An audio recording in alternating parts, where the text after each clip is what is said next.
नित्याय परमात्मने बलभद्र सुभद्राभ्यां जगन्नाथाय ते नमः।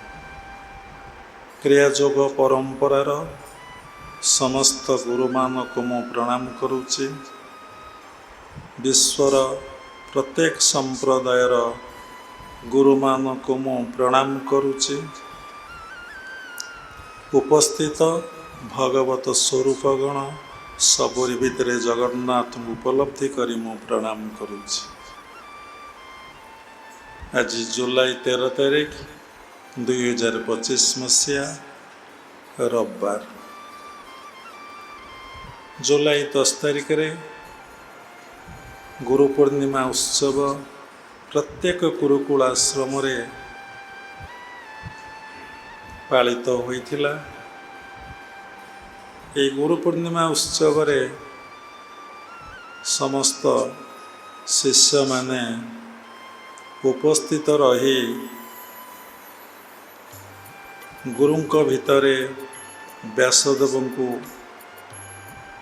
व्यासदेवंकर उपस्थिति को अनुभव करी निजर श्रद्धा भाव भक्ति सबकिछि अर्पण करते। भारतवर्ष व्यतीत अलगा जेते वर्ल्ड रे कंट्री अच्छी कौनसी कंट्री रे गुरु को एते प्राधान्य दिया जाए नहीं कि गुरु को महिमा उपरे एते विशद व्याख्या कौनसी देश रे नहीं। ताई परम पिता परम ब्रह्मंकर इच्छा ए सृष्टि रे जहाँ घटना घटुची छोट ठारू बड़ जाए सबु किछि घटना घटुची तांको इच्छा रे। आमे एक कथा जानिथिले मध्य से चेतन रे आमे रहुने। शास्त्र लेखा अछि करी कराऊ थाए मुई मो बिनु अन्य गति नाही। एटा क्रियायोगर मूल कथा। या को बुझिया को हेले या को उपलब्धि अनुभव करिया को हेले हमको कठोर साधना करिया को पड़िबो।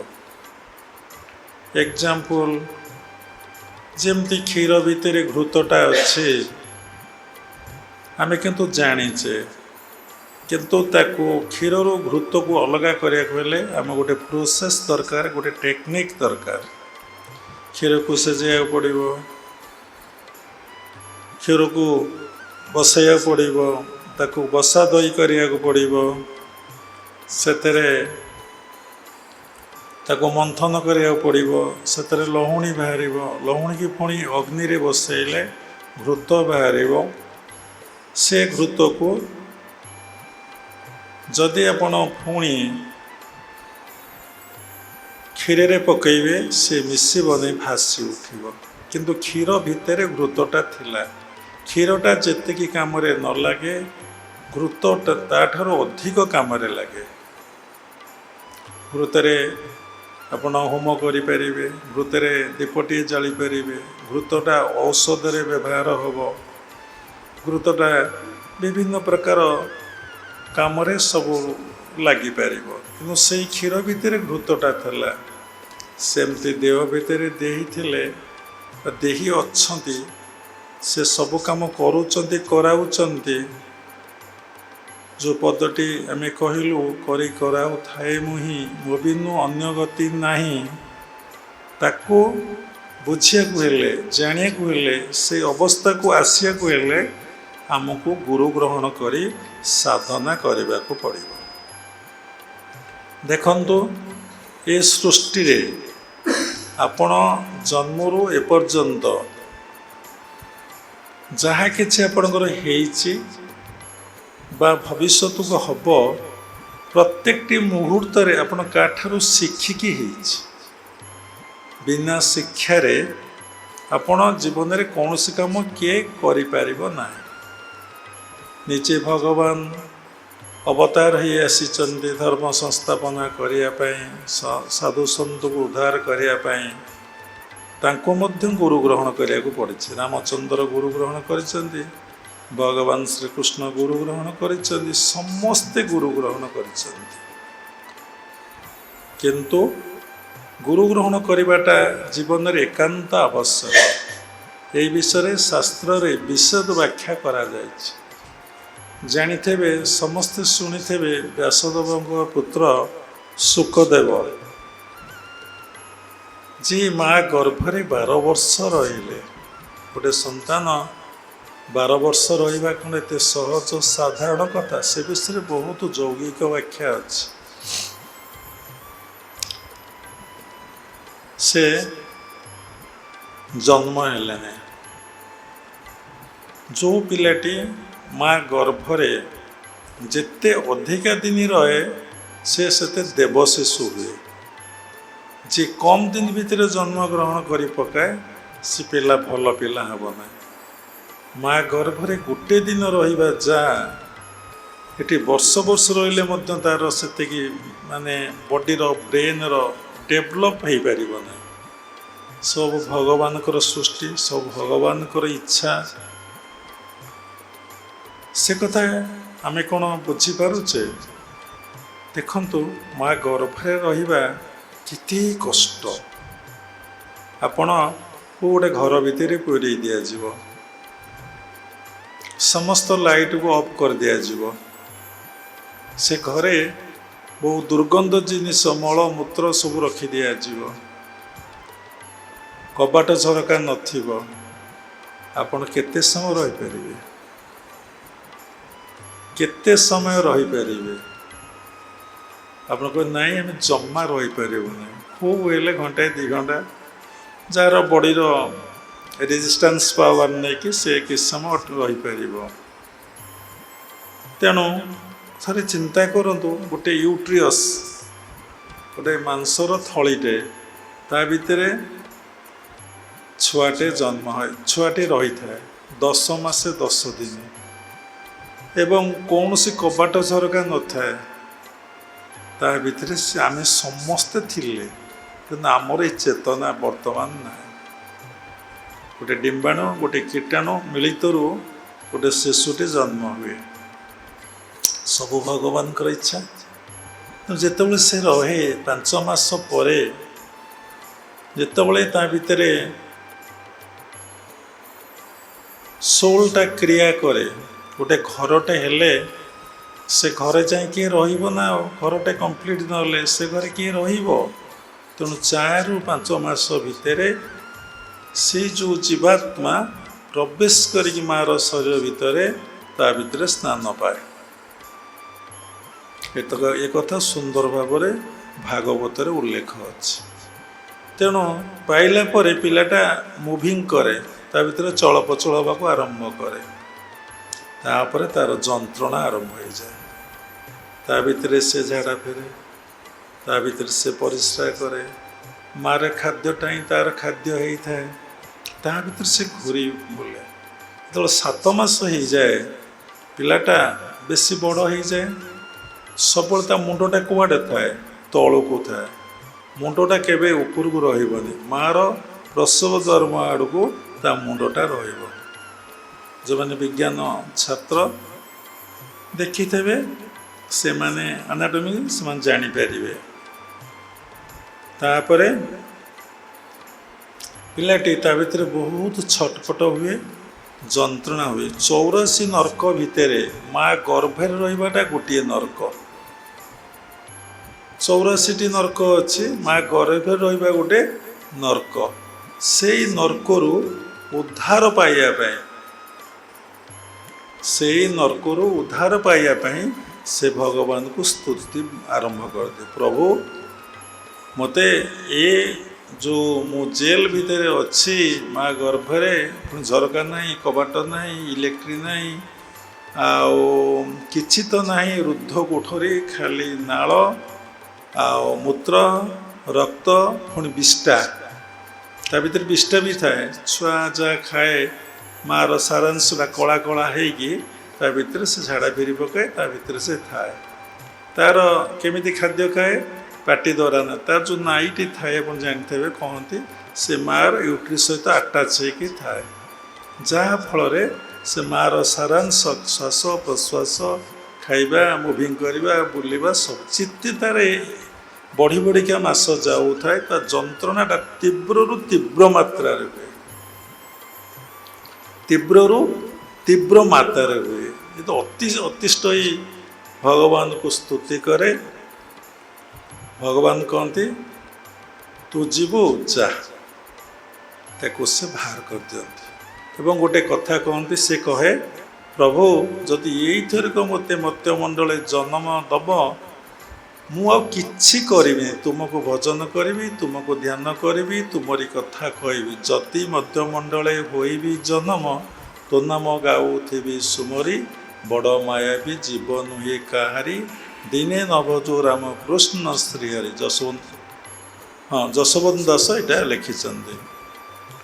ତେଣୁ ଭଗବାନ କହନ୍ତି ଏମିତି ତ କେତେ ଥର ଗଲୁଣୁ, କେତେ ଥର ଆସିଲୁଣୁ, ତୋର ତ ମାଆର ଗର୍ଭର କଥା ତୋର ମନେ ନାହିଁ। ତୁ ଯଦି ମାଆର ଗର୍ଭର ଯନ୍ତ୍ରଣାଟାକୁ ମନେ ରଖିଥାନ୍ତୁ, ଜେଲର କଥାଟାକୁ ମନେ ରଖିଥାନ୍ତୁ, ତୁ କେବେ ଆଉ ମାଆ ଗର୍ଭକୁ ଆସିବାକୁ ଚେଷ୍ଟା କରନ୍ତୁ ନାହିଁ। ତୁ ସାଧନା କରି ଜପ କରୁ କି ଧ୍ୟାନ କରୁ, ଯାହା କରୁ ତୁ ମୋ ସହିତ ମିଳନ ଏକକାର ହେଇଯାଆନ୍ତୁ। ଆମେ ସମସ୍ତେ ଭୁଲି ଯାଉ। ଜନ୍ମ ହେଲା ପରେ ପିଲାଟା କିନ୍ତୁ ଖୋଜେ, କୁଆଁ କୁଆଁ କାନ୍ଦେ ନା, ସେ କାହିଁ ସେ କାହିଁ ସେ କାହିଁ, ଉପରକୁ ଚାହେଁ, ସବୁଆଡ଼କୁ ଦେଖେ, କିନ୍ତୁ କିଛି ପାଏ ନାହିଁ। କାରଣ ଜନ୍ମ ହଉ ହଉ ଏ ମାଟି ବସୁନ୍ଧ୍ୟାର ମାୟା, ମାଆର ମାୟା, ଜ୍ଞାତି କୁଟୁମ୍ବ ସ୍ୱଜନ ଥିବେ ପିଲାକୁ ଛୁଇଁଦେଲେ ତାଙ୍କର ମାୟା ସ୍ପର୍ଶ କରି ହେଇଯାଏ, ସ୍ପର୍ଶ କରି ତାକୁ ସେ ମାୟାରେ ପିଲାକୁ କବଳିତ କରିଦିଅନ୍ତି। ଯାହାଫଳରେ ଦେଖନ୍ତୁ ସମସ୍ତେ ଛୋଟ ପିଲାଙ୍କୁ ଦେଖିବେ 6 ମାସ ପର୍ଯ୍ୟନ୍ତ ପିଲାଟା ଆଖି ବନ୍ଦ କରିବ, କେବେ ଖୋଲିବନି। 6 ମାସ ପର୍ଯ୍ୟନ୍ତ ହାତକୁ ମୁଠା କରିବ, କେବେ ଖୋଲିବ ନାହିଁ। 6 ମାସ ପର୍ଯ୍ୟନ୍ତ ଗୋଡ଼କୁ ଛନ୍ଦିବ, କେବେ ଖୋଲିବନି। ଏବଂ ଆଖି ମାନେ ତରାଟି ଉପରକୁ ଚାହିଁବ। ତାପରେ ତା ଜିହ୍ୱାଟାକୁ ଦେଖିବେ ସବୁବେଳେ ଉପର ତାଳୁକାରେ ସେ ଲଗେଇ ଦେଇଥିବ।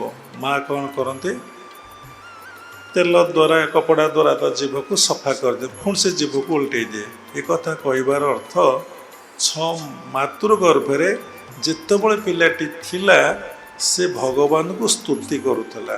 ଆପଣ ସେ ଫଟୋ ଦେଖିଲେ ଜାଣିବେ, ହାତ ଯୋଡ଼ିକି ମୁଣ୍ଡଟାକୁ ରଖିକି ତଳପଟ ଆଡ଼ୁ ମାଆର ତଳପଟ ଆଡ଼ୁ ପେଟରେ ଉଠ୍ରି ତଳପଟ ଆଡ଼କୁ ଥାଏ, ସବୁବେଳେ ସ୍ତୁତି କରୁଥାଏ। ତେଣୁ ଏ କଥା କହିବାର ସାର କଥା, ମା ଗର୍ଭରେ କି ପ୍ରକାର ଯନ୍ତ୍ରଣାରେ ଆମେ ଥିଲେ, କିନ୍ତୁ ଏଇ ଚେତନା ମୋର ମନେ। ଯେମିତି ଚୋରଟେ ଚୋରି କରେ, ଜେଲରେ ରହେ, ଜେଲରେ ତାକୁ ରଖିଦେଲା ପରେ କ'ଣ ହୁଏ ନା ସେ ବହୁତ ଦୁଃଖ ଯନ୍ତ୍ରଣା କଷ୍ଟ ପାଏ। ସବୁ ଖାଇବାକୁ ମିଳିବ, ପିନ୍ଧିବାକୁ ମିଳିବ, ସବୁ ମିଳିବ, ତେବେ କିନ୍ତୁ କାହାକୁ ସାକ୍ଷାତ କରିପାରିବ ନାହିଁ, ଗୋଟେ କୋଠରୀ ଭିତରେ ରହିବ। ତାଠୁ କଷ୍ଟ ଆଉ କିଛି ନାହିଁ ବୋଲି ସେଇ ଲାଗି କୁହା ତତେ ଆରେଷ୍ଟ ହେବ, ତୁ ଜେଲ୍ ଯିବୁ। ଏତିକି କଥା କହିଲେ ଯେତେ ବଡ଼ ଲୋକ ହଉ ଝାଡ଼ା ଫେରି ପକାଉଛି। ଆରେ ଏଠି ତ ରହିବ, ସେଠି ରହିବ, ପୁଣି ଅସୁବିଧା କ'ଣ ହେଲା ଯେ ଝାଡ଼ା ଫେରିବ, ହଗି ମୁତି ଆଣ୍ଠିଏ। କେତେ ବଡ଼ ଭୟ, ସମସ୍ତଙ୍କର ବନ୍ଧନ ଭୟ, ଆରେଷ୍ଟ ହେବା ଭୟ। ଏତିକି କଥା ଯାହାକୁ କହି ତ ହାର୍ଟ ବିଟ୍ ବଢ଼ିଯିବ, ସାଥି ବଢ଼ିଯିବ, ଭାବିବ ଯେ ମୋର ମୃତ୍ୟୁ ଏଇଠି ହେଇଗଲା। ଯେମିତି ଜେଲରୁ ଖସି ଆସିବ ତାର ଯେଉଁ ପ୍ରତିପତ୍ତି, ତାର ଯେଉଁ କଥା, ତାର ପୁଣି ପୂର୍ବ ସ୍ୱଭାବ ଫେରି ଆସିବ। ଉଚିତ ଲୋକଙ୍କର ଟିକେ ଟିକେ ପରିବର୍ତ୍ତନ ହେଇଥାଏ। ଆମେ ସେମିତି ମା ଗର୍ଭରେ ଥିଲାବେଳେ ଭଗବାନଙ୍କୁ ସ୍ତୁତି କରି, କେତେ ଚାଲାକି କରି, କେତେ ଚତୁରତା ଭଗବାନଙ୍କ ସହିତ ଆମର କରି, ଆମର ଅଜ୍ଞାନତାରୁ ଆମେ ଖସି ଆଇଲେ। ସେଇ ଲେଖିଛନ୍ତି, ଯେଉଁ ବିନ୍ଧାଣି ତୋତେ କଲାଟି ନିର୍ମାଣ, ସେଇ ତୋ ଦେହେ ରହିଲା ଏହା ତୁ ଜାଣ। ରଖିନ 10 ବାଟ, ଲଗାଇଲା କବାଟ, ଶିଶୁମୁନା ଦ୍ୱାରେ ରହିଲେ ନନ୍ଦଚାଟ। ଯଦି ପାଇବୁ ଭେଟ, ମାୟାକୁ ତୁହି କାଟ, ଗୁରୁ ସେବିନ ଦେଖ ଶ୍ରୀହରି। ବୁଝିପାରିବେ, ବୁଝିପାରିବେ ନା? ବୁଝେଇଲେ କି 2-3ଟା ଏପିସୋଡ଼ ହେଇଯିବ, 2 ଘଣ୍ଟା ପଳେଇବ। ମାୟା କ'ଣ ବୁଝେଇବେ, 10 ଦ୍ୱାର କ'ଣ ବୁଝେଇବେ, 10 ନନ୍ଦ ସୁଷୁମ୍ନାଦ ରହିଲେ ନନ୍ଦ ଚାଟ ତାକୁ ବୁଝେଇବେ। ଯଦି ତୁ ପାଇବେ ବେଟ ମାୟାକୁ, ମାୟା କ'ଣ ତା ପୁଣି କାଟିବେ। କେଉଁଠି ଯେ ମାୟା ନାହିଁ ଆପଣ କାଟିବେ? ଗୋଟେ ଛୋଟିଆ ପଦେ କଥା କହୁଛି, ମାୟାଟା କେଉଁଠି ନାହିଁ ଛାଡ଼ିବେ। ସେ ବାବା ଜଣକ ଆସିଛନ୍ତି, କେଉଁଠି ଆସିଛନ୍ତି ମୁଁ ଜାଣିନାହିଁ। ସଂସାର ଭିତରେ ଆମେ ଅଛୁ। ଆମେ ତାଙ୍କୁ କହିଲୁ ଆମେ କ'ଣ ସଂସାରରେ ନାହୁଁ? ଏ ମୁନି ଋଷି ସାଧୁ ସନ୍ଥ କ'ଣ ସଂସାରରେ ନାହାନ୍ତି? ସଂସାରଟା କେଉଁଠି ଛିଣ୍ଡି ଯାଇଛି ଆପଣ ପଳେଇବେ, ସେ କଥା କୁହ। ସେଇଠିକି ପଳେଇବା, ସଂସାର ଆମ ଭିତରେ ରହିବ ନାହିଁ। ଏଇ କଥା ନଗର ପରିକ୍ରମା ପରେ ପ୍ରଭୁ ରାମଚନ୍ଦ୍ର ମନ ଦୁଃଖରେ ବସିଛନ୍ତି। ସେ କହିଲେ ମୁଁ ଟିକେ ନଗର ପରିକ୍ରମା କରିଯିବି। ଦଶରଥ ମନା କଲେ ନାହିଁ। ଯେତେବେଳେ ସଂସାରକୁ ଦେଖିଦେଲେ, କି ରୋଗରେ ପଡ଼ି ଯନ୍ତ୍ରଣୀ ଚିତ୍କାର କରୁଛି, କିଏ ମରିଛି ପୋଡ଼ା ହେବାକୁ ଯାଉଛି, କିଏ ବାର୍ଦ୍ଧକ୍ୟ ଆସିଲାଣି ନଈ ନଈ ନଈ ନଈ ନଈ ନଈ ନଈ ନଈ ଚାଲୁଛି, କିଏ ଖାଇବାକୁ ପାଉନି ଦୁଃଖ ଯନ୍ତ୍ରଣା କଷ୍ଟରେ ଜର୍ଜରିତ ହେଉଛି। ଆକ୍ଚୁଆଲି ଯେ ମାନେ ଦୟାଳୁ ପୁରୁଷ, ଜନ୍ମ ଜନ୍ମାନ୍ତର ସଂସ୍କାର ଅଛି, ଏଇ ଦୃଶ୍ୟକୁ ସେ ଟର୍ଲେଟ୍ କରିପାରିବ ନାହିଁ। କାରଣ ସର୍ବଭୂତରେ ସବୁ ଜୀବମାନଙ୍କ ପ୍ରତି ଯାହାର ଦୟାଭାବ ଥାଏ, ଯାହାର ଦୟାଭାବ ଥାଏ, ସେଟା ଭଲ ଆତ୍ମା, ଶୁଦ୍ଧ ଆତ୍ମା, ଯେ ସମସ୍ତଙ୍କୁ ଦେଖିଲେ ତା ଭିତରେ ଦୟା ଆସେ। ବିନୟ ନମ୍ର ଭାବ ଯାହା ପାଖରେ ଅଛି, ଜୀବରେ ଯାର ଦୟା ନାହିଁ, ଉଦ୍ଧବ ଚାଣ୍ଡାଳଟି ସେଇ। ଆକୁ ବୁଝେଇଲେ 2-3ଟା ଅର୍ଥ ବାହାରିବ। ଆମେ ମାୟା କଥାରୁ କଥା କୁଆଡ଼େ ଗଲା, କଥା ରହିଛି ଆଜି ଗୁରୁଙ୍କ ଉପରେ କୁହାହବ, ପୁଣି ଯାଇ ଗୁରୁଙ୍କ ପାଖରେ ପହଞ୍ଚିବ। ତେଣୁ ଜୀବରେ ଯାହାର ଦୟା ନାହିଁ, ଗୋଟେ ପିଣ୍ଡରେ ଗୋଟେ ବ୍ରହ୍ମାଣ୍ଡରେ। ଦେଖନ୍ତୁ, ଗୋଟେ ଶୁକ୍ର କୀଟାଣୁରେ, ଗୋଟିଏ ଡିମ୍ବାଣୁରେ ଗୋଟେ ଛୁଆ ଜନ୍ମ ହୁଏ, କିନ୍ତୁ ଅନେକ ଶୁକ୍ର କୀଟାଣୁ ଯାଇଥାନ୍ତି ମାଆର ୟୁଟ୍ରସ୍ ବେଳକୁ, ଡିମ୍ବାଣୁ ବି ଆସିଥାନ୍ତି। ତେଣୁ କେତେ ଶୁକ୍ର କୀଟାଣୁକୁ ଆମେ ନଷ୍ଟ କରିଦେଉଛେ ଅସତ ବାଟରେ, ଅସତ ଉପାୟରେ। କେତେ ପାପକର୍ମ ଆମେ କରୁଛେ, ତା ଭାଷା ନାହିଁ, କହିହେବ ନାହିଁ। ବାହାବାଟାର ଆବଶ୍ୟକତା ଅଛି, କିନ୍ତୁ ବଂଶ ରକ୍ଷା ପାଇଁ। କିନ୍ତୁ ବଂଶ ରକ୍ଷା ପରେ ସ୍ୱାମୀ ସ୍ତ୍ରୀର ଯେଉଁ ସମ୍ପର୍କ ସମସ୍ତେ ଜାଣନ୍ତୁ, ତାହା ଦ୍ୱାରା ଅନେକ ପାପ ସୃଷ୍ଟି ହୁଏ, ଅନେକ ପାପ ସୃଷ୍ଟି ହୁଏ। ଅନେକ ଜୀବ ହତ୍ୟା ଆମେ ପ୍ରତ୍ୟେକଟି ମୁହୂର୍ତ୍ତରେ କରିପକାଉ। ଯେତେ ଭଜନ କର, ଯେତେ କୀର୍ତ୍ତନ କର, ଯେତେ ଜପ କର, ଯେତେ ଦାନ କର, ତାର ଫଳ ମିଳିବ, ଆର ଫଳ ମଧ୍ୟ ମିଳିବ, ତାର ଫଳ ମଧ୍ୟ ମିଳିବ, ଆର ଫଳ ମଧ୍ୟ ମିଳିବ। ଆପଣ ଯେ ଦାନ କଲେ, ଜପ କଲେ, ଧ୍ୟାନ କଲେ, ସେବା କଲେ, ସେ ଯେ କଟିଯିବ, କଟିବ ନାହିଁ। ସେ କଟିବା ପାଇଁ ଏ ଫର୍ମୁଲା ନୁହେଁ। ଆମେ ଜାଣ କାହାକୁ ଦାନ କରିଦେଲୁ 5 ଲକ୍ଷ ଟଙ୍କା, 50,000 ଟଙ୍କା, ତାର ଫଳ ମିଳିବ। କାହାକୁ ଚଟକଣାଟେ ପକେଇଲୁ, ତା ଫଳ ମିଳିବ ନା ମିଳିବନି? କାହାକୁ ହିଂସା କଲୁ, ତାକୁ ଫଳ ମିଳିବ ନା ମିଳିବନି? କାହାର ବସି ଉପକାର କଲୁ, ତା ଫଳ ମିଳିବ ନା ମିଳିବନି? ଯଦି ନ ମିଳୁଛି, ବଡ଼ ବଡ଼ ସାଧୁ ସନ୍ଥ ମହାପୁରୁଷମାନଙ୍କୁ ରୋଗଗ୍ରସ୍ତ କାହିଁ ହେଉଛନ୍ତି, ଅସୁବିଧାରେ କାହିଁ ସମ୍ମୁଖୀନ ହେଉଛନ୍ତି, ତାଙ୍କୁ ଲୋକ ମାରୁଛନ୍ତି କାହିଁକି ଆସିକି? କାରଣ କର୍ମର ଫଳ ଭୋଗ କରିବାକୁ ପଡ଼େ। ଯେମିତି କର୍ମ କରାଯାଏ ସେ ଫଳଟା ଭୋଗ ହୁଏ, ଯେମିତି କର୍ମ କରାଯାଏ ସେ ଫଳଟା ମଧ୍ୟ ସେମିତି ଭୋଗ ହୁଏ। ଆମେ ଭାବୁଛେ ଏଇଟା କଲେ ସେଇଟା କଟିଯିବ ନା। ସବୁ କର୍ମ କଟିଯିବାର ଗୋଟେ ଟେକ୍ନିକ୍ ଅଛି, ତାକୁ ତତ୍ତ୍ୱ ଗୁରୁମାନେ ହିଁ ଜାଣନ୍ତି। ସାଧାରଣ ଲୋକ ଗୁରୁମାନେ ବୁଝିପାରିବେନି। ମା ଜଣେ ଏବେ କହିଲେ ଜପ କଲେ ହେବ, ହଁ ଜପ କଲେ ବି ହେବ।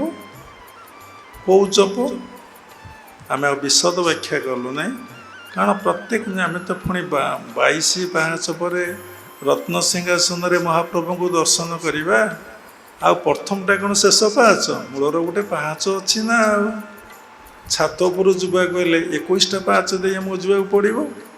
ଅୱାନ ବ୍ରହ୍ମା ବିଷ୍ଣୁ ମହେଶ୍ୱର ପରେ ସମସ୍ତଙ୍କୁ ଅ ଆ ହସେଇ ଦୀର୍ଘେଇ ସ୍ୱରବର୍ଣ୍ଣ ବ୍ୟଞ୍ଜନବର୍ଣ୍ଣ 12ଟା ମାତ୍ରା ସବୁ ଆମକୁ ପଢ଼ିବାକୁ ପଡ଼ିବ। ଆମେ କହିବା ନାଇଁ ନାଇଁ ଏସବୁର ଆବଶ୍ୟକତା ନାହିଁ, ଏଇଟା ଭୁଲ। ଏ ସୃଷ୍ଟିରେ କୌଣସି କଥାକୁ ପଜିଟିଭ ଆଣ୍ଡ ନେଗେଟିଭ ଯିଏ ବିରୋଧ କରେ ସେ ଭଗବାନଙ୍କୁ ପ୍ରତ୍ୟକ୍ଷରେ ବିରୋଧ କରେ। ଯେ ନେଗେଟିଭକୁ ବିରୋଧ କରେ ପଜିଟିଭକି ବିରୋଧ କରେ। କାହିଁକି? ସବୁଥିରେ ହ୍ୱାଇ ଲଗାନ୍ତୁ। କାହିଁକି ନା ସବୁ ଯଦି ଈଶ୍ୱରଙ୍କର ସୃଷ୍ଟି, ଈଶ୍ୱରଙ୍କ ବିନା ନିର୍ଦ୍ଦେଶରେ ଏ ସୃଷ୍ଟିରେ କିଛି ହେଇପାରେ ନାହିଁ, ତାହେଲେ ଆମେ ବିରୋଧ କାହାକୁ କରିବା? ସବୁ ତ ଈଶ୍ୱର ସୃଷ୍ଟି କରିଛନ୍ତି, କାହିଁକି ଈଶ୍ୱର ସୃଷ୍ଟି କରିଛନ୍ତି ସେ ବିଷୟରେ ବ୍ୟାଖ୍ୟା କରିବାକୁ ହେଲେ ଆମେ ତାର ଆଦି ଆଉ ଅନ୍ତ ପାଇବା ନାହିଁ। କଥା ରହିଲା ଜନ୍ମ ହେବାଟା ଯେମିତି କଷ୍ଟ, ଦେଖନ୍ତୁ ଏ ସୃଷ୍ଟିରେ ଅସହାୟ ହେଉଛନ୍ତି କିଏ? ସମସ୍ତଙ୍କୁ ଅସହାୟ ହେଉଛନ୍ତି କିଏ କହିପାରିବେ? ଏ ସଂସାରରେ ସମସ୍ତଙ୍କୁ ଅସହାୟ କିଏ? ଅସହାୟ ହେଉଛନ୍ତି ମାନବ ଶିଶୁ। କୁକୁର ଛୁଆ ଜନ୍ମ ହେବ ସେ କ୍ଷୀର ଖାଇବ, କେହି ତ କ୍ଷୀର ଖୋଇବା ଶିଖେଇବେନି। ବାଛୁରୀଟେ ଜନ୍ମ ମା ଠାରୁ ସେ ତାର ଉଠି ପଡ଼ିକି କ୍ଷୀର ଖାଇବ। ହାତୀ ଛୁଆ ଜନ୍ମ ହେବ ସେ ତାର କ୍ଷୀର ଖାଇବ। ଜଷ୍ଟ ପ୍ରକୃତି ନିୟମରେ ସେମାନେ କେତେ ଦିନ, ମାସେ 2 ମାସ କି 3 ମାସେ ତାଙ୍କ ଦାୟିତ୍ୱ ନେବେ ନାହିଁ। କିଏ କୁଆଡ଼େ ଚାଲିଯିବେ ଯେ ବାପା ସହିତ ସମ୍ପର୍କ ନେଇ, ମା ସହିତ ସମ୍ପର୍କ ନେଇ, କାହା ସହିତ ସମ୍ପର୍କ ନେଇ, ପ୍ରକୃତି ସହିତ ସମ୍ପର୍କରେ ସେମାନେ ବଞ୍ଚିବେ। ଗୋଟେ ଛୋଟ ଛୁଆକୁ ଛାଡ଼ିଦେଲେ ଦେଖିବା ଠକିଣି ମରିଯିବ, ଠକିଣି। ପୁଣି ଜନ୍ମ ହେବ ତ ଛାଡ଼, 5 ବର୍ଷ ନୁହଁ 10 ବର୍ଷ ନୁହଁ, ତେବେ ମରିବା ପର୍ଯ୍ୟନ୍ତ ତାର ଦାୟିତ୍ୱ ନେବାକୁ ବାଉଣ୍ଡ। ମରିବା ପର୍ଯ୍ୟନ୍ତ ଯିଏ କାଟି ଦେଇପାରିବ କାଟି ଦେଇପାରିବ ବାହାଘର ପରେ, ନହେଲେ କାଟିପାରିବ ନାହିଁ। ସେମିତି ଆଟାଚମେଣ୍ଟ ଯଦି ହେଇଥିବ ହେଇ ଚାଲିଥିବ। ଦେଖନ୍ତୁ ଯେତେ ବୟସ ବଢ଼ୁଛି ଆପଣ ଦିନକୁ ଦିନ ଭଗବାନଙ୍କ ମାୟାରୁ ଦୂରେଇ ଯିବେ ନା ଭଗବାନ ମାୟା ସହିତ ଯୁକ୍ତ ହେବେ?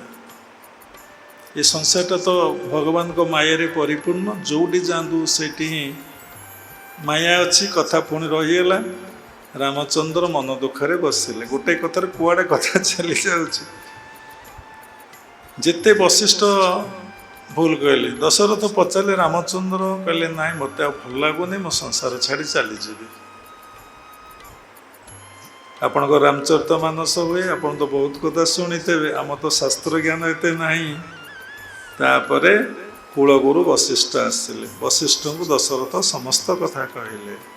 ବଶିଷ୍ଠ ଯାଇକି ରାମଚନ୍ଦ୍ର ପ୍ରଭୁ ଶ୍ରୀରାମକୁ ପଚାରିଲେ, କହିଲେ ପ୍ରଭୁ ମୋର ଗୋଟିଏ ପ୍ରଶ୍ନ ଉତ୍ତର ଦିଅନ୍ତୁ, ଆପଣ ଯୁଆଡ଼େ ଯାଆନ୍ତୁ ମୋର କିଛି କହିବାର ନାହିଁ। ନା କ'ଣ?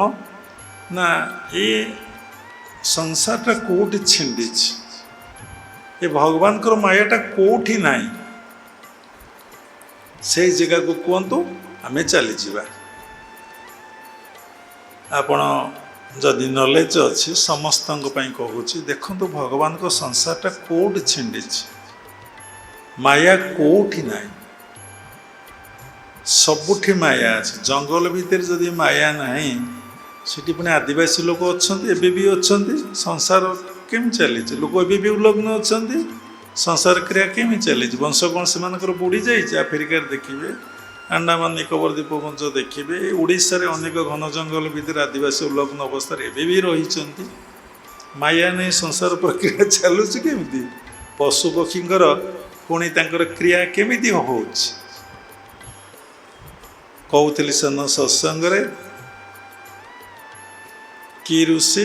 ସୌରଭ ଋଷି, ସୌଭରୀ ଋଷି ତପସ୍ୟା କରୁଥିଲେ ଗଙ୍ଗା କୂଳରେ।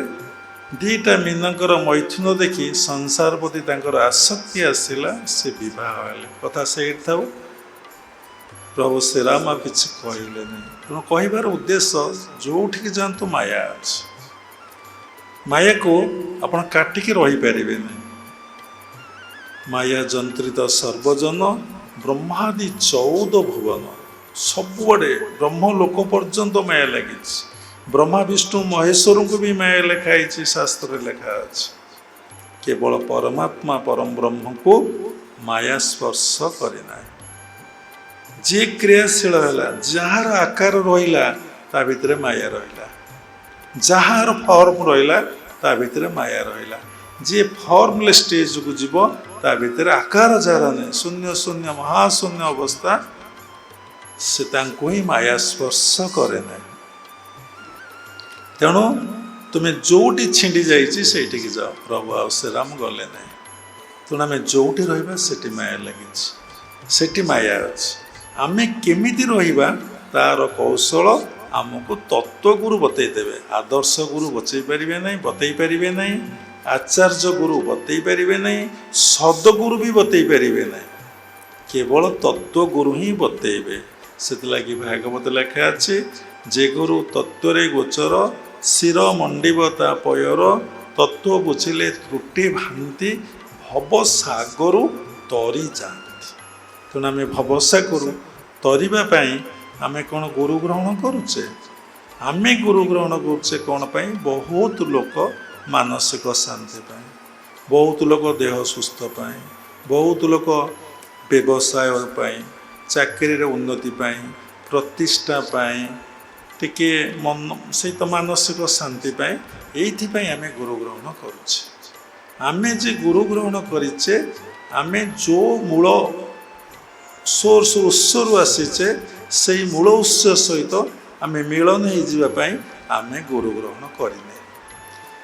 କହିବି ସେ କଥା, ପିଲାଟି ଜନ୍ମରୁ ଯଦି ଏତେ କଷ୍ଟ ଅସହାୟ, ତାକୁ ଲାଳନ ପାଳନ କରିବାକୁ ପଡ଼ିବ, ତାର ଦାୟିତ୍ୱ ନେବାକୁ ପଡ଼ିବ, ତାକୁ ଚଲେଇବାକୁ ପଡ଼ିବ, ବସିବାକୁ ପଡ଼ିବ, ଖାଇବାକୁ ପଡ଼ିବ, ଦେହ ଅସୁସ୍ଥ ହେଲେ ଔଷଧ ଦେବାକୁ ପଡ଼ିବ, ଗର୍ଭରେ ରହୁ ରହୁ ତ ଖାଲି ଟେଷ୍ଟ ଟେଷ୍ଟ ଟେଷ୍ଟ ଟେଷ୍ଟ ତ 10 ମାସ ଖାଲି ଚାଲିଯିବ।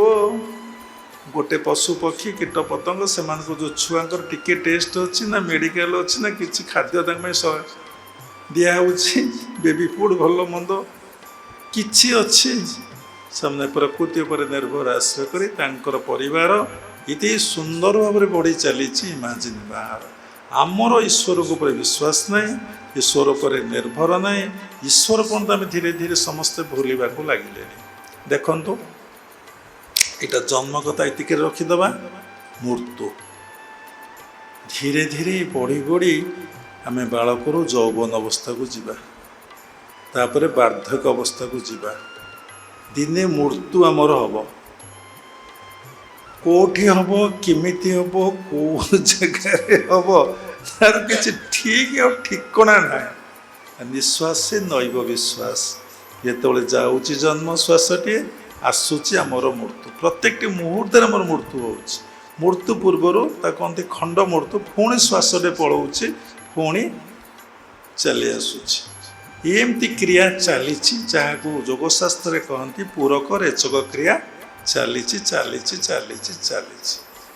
ଆଚ୍ଛା ଦେଖନ୍ତୁ, ଏ ସୃଷ୍ଟିରେ ସବୁ କାମ ପ୍ରତ୍ୟେକଟି ମୁହୂର୍ତ୍ତରେ ଯଦି ଆପଣଙ୍କୁ ପଚରାଯିବ, ଆପଣ କହିବେ ମୁଁ କରିଛି, ସବୁ ମୁଁ କରିଛି, ମୁଁ ପାଠ ପଢ଼ିଛି, ମୁଁ ବିବାହ ହେଇଛି, ମୁଁ ଚାକିରି କରିଛି, ମୁଁ ଘର କରିଛି। ପୁଣି ଆଉ ଗୋଟେ ଶବ୍ଦ ଲଗେଇବେ ମୋର।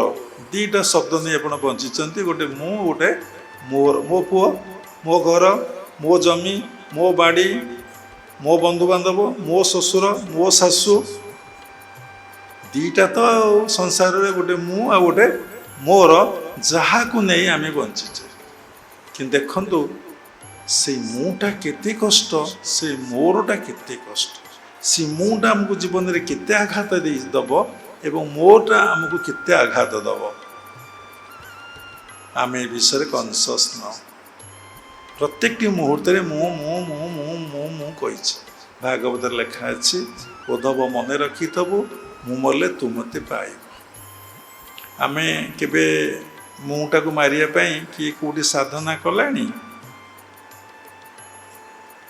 ଆଉ ଭଗବାନଙ୍କୁ କେମିତି ମିଳିବ? ରାମଚରିତମାନସ କରନ୍ତୁ, ଆପଣ ଗୀତା କରନ୍ତୁ, ଭାଗବତ କରନ୍ତୁ, ତୀର୍ଥ ଯାଆନ୍ତୁ, ମକା ମଦିନା ଯାଆନ୍ତୁ, କେଦାରନାଥ, ବଦ୍ରୀନାଥ, ଗଙ୍ଗୋତ୍ରୀ, ଯମୁନେତ୍ରୀ ଯାଆନ୍ତୁ, ସାରା ଭାରତକୁ ପରିକ୍ରମା କରନ୍ତୁ, କିଛି ହବନି, ମୁଁ ମରିବ ନାହିଁ।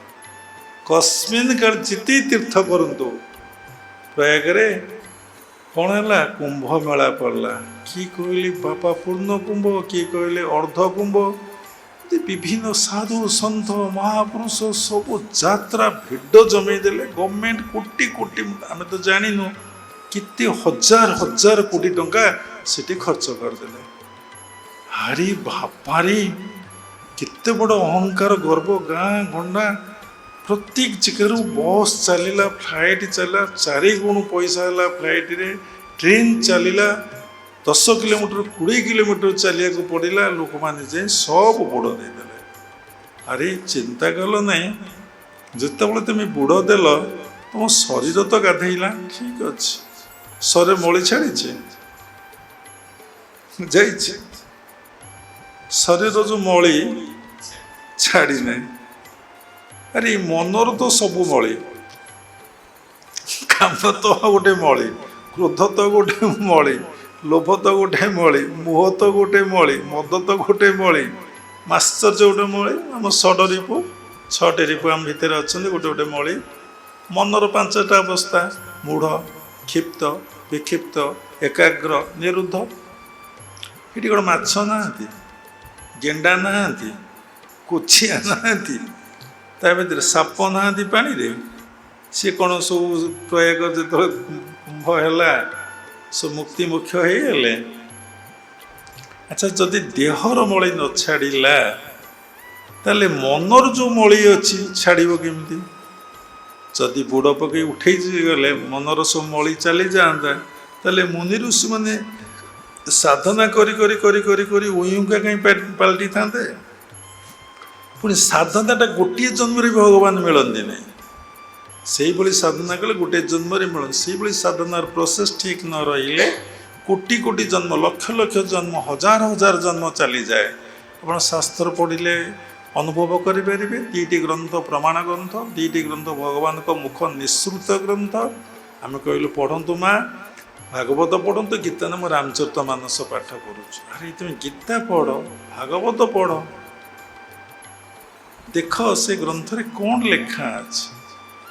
ସବୁ ଗ୍ରନ୍ଥର ଚିତି ବେଦ, ବେଦାନ୍ତ, ଉପନିଷଦ, ଅଷ୍ଟାଦଶ ପୁରାଣ, ଯେତେ ରାମଚରିତ ମାନସ, ମହାଭାରତ, ଯେତେ ଗ୍ରନ୍ଥ ଆପଣ ପଢ଼ନ୍ତୁ, ସବୁ ଗ୍ରନ୍ଥର ଜିଷ୍ଟଟାକୁ ବ୍ୟାସଦେବ କ'ଣ କରିଛନ୍ତି ନା ଭଗବତ ଗୀତାରେ ରଖିଦେଇଛନ୍ତି।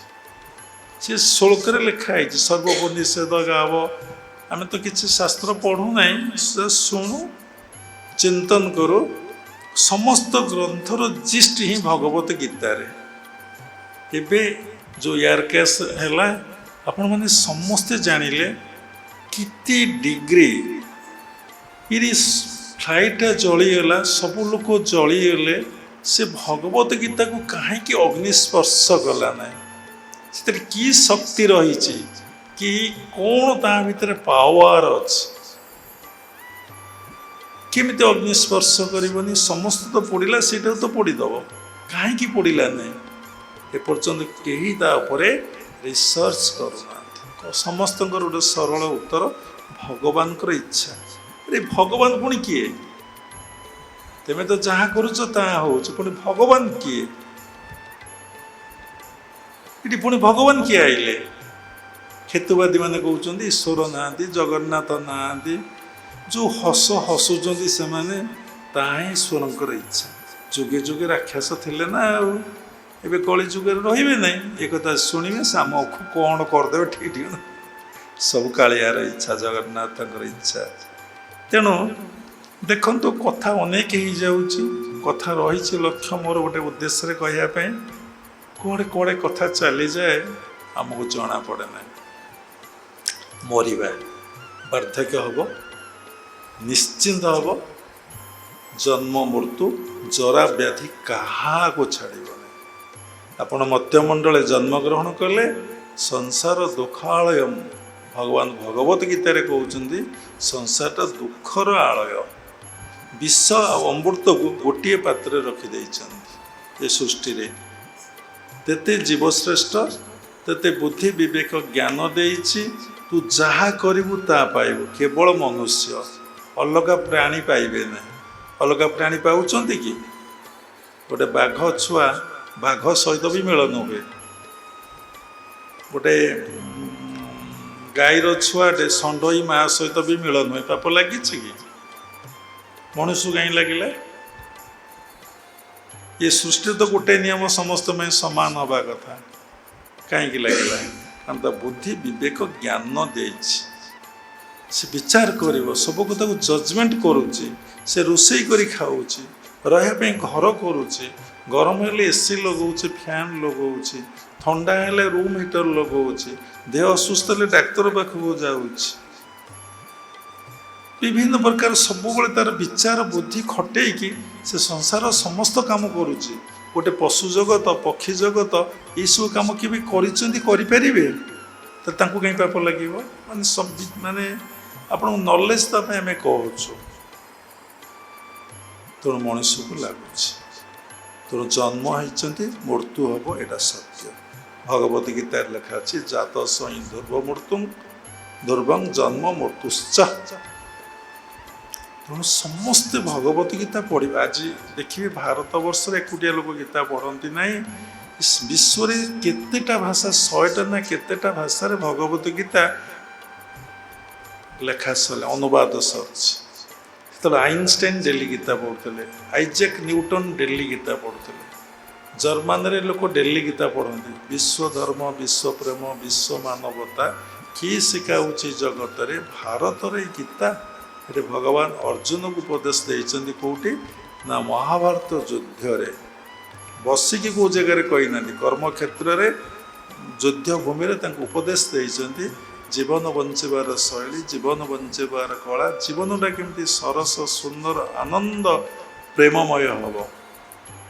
ଗୋଟିଏ କଥା, ଦୁଇଟା କଥା ଗୀତାରେ ସାର କଥା, ହେ ଅର୍ଜୁନ ତୁ ନିମିତ୍ତ ମାତ୍ର, ମୁଁ ସବୁ ସାରି ଦେଇଛି, କରିଦେଇଛି।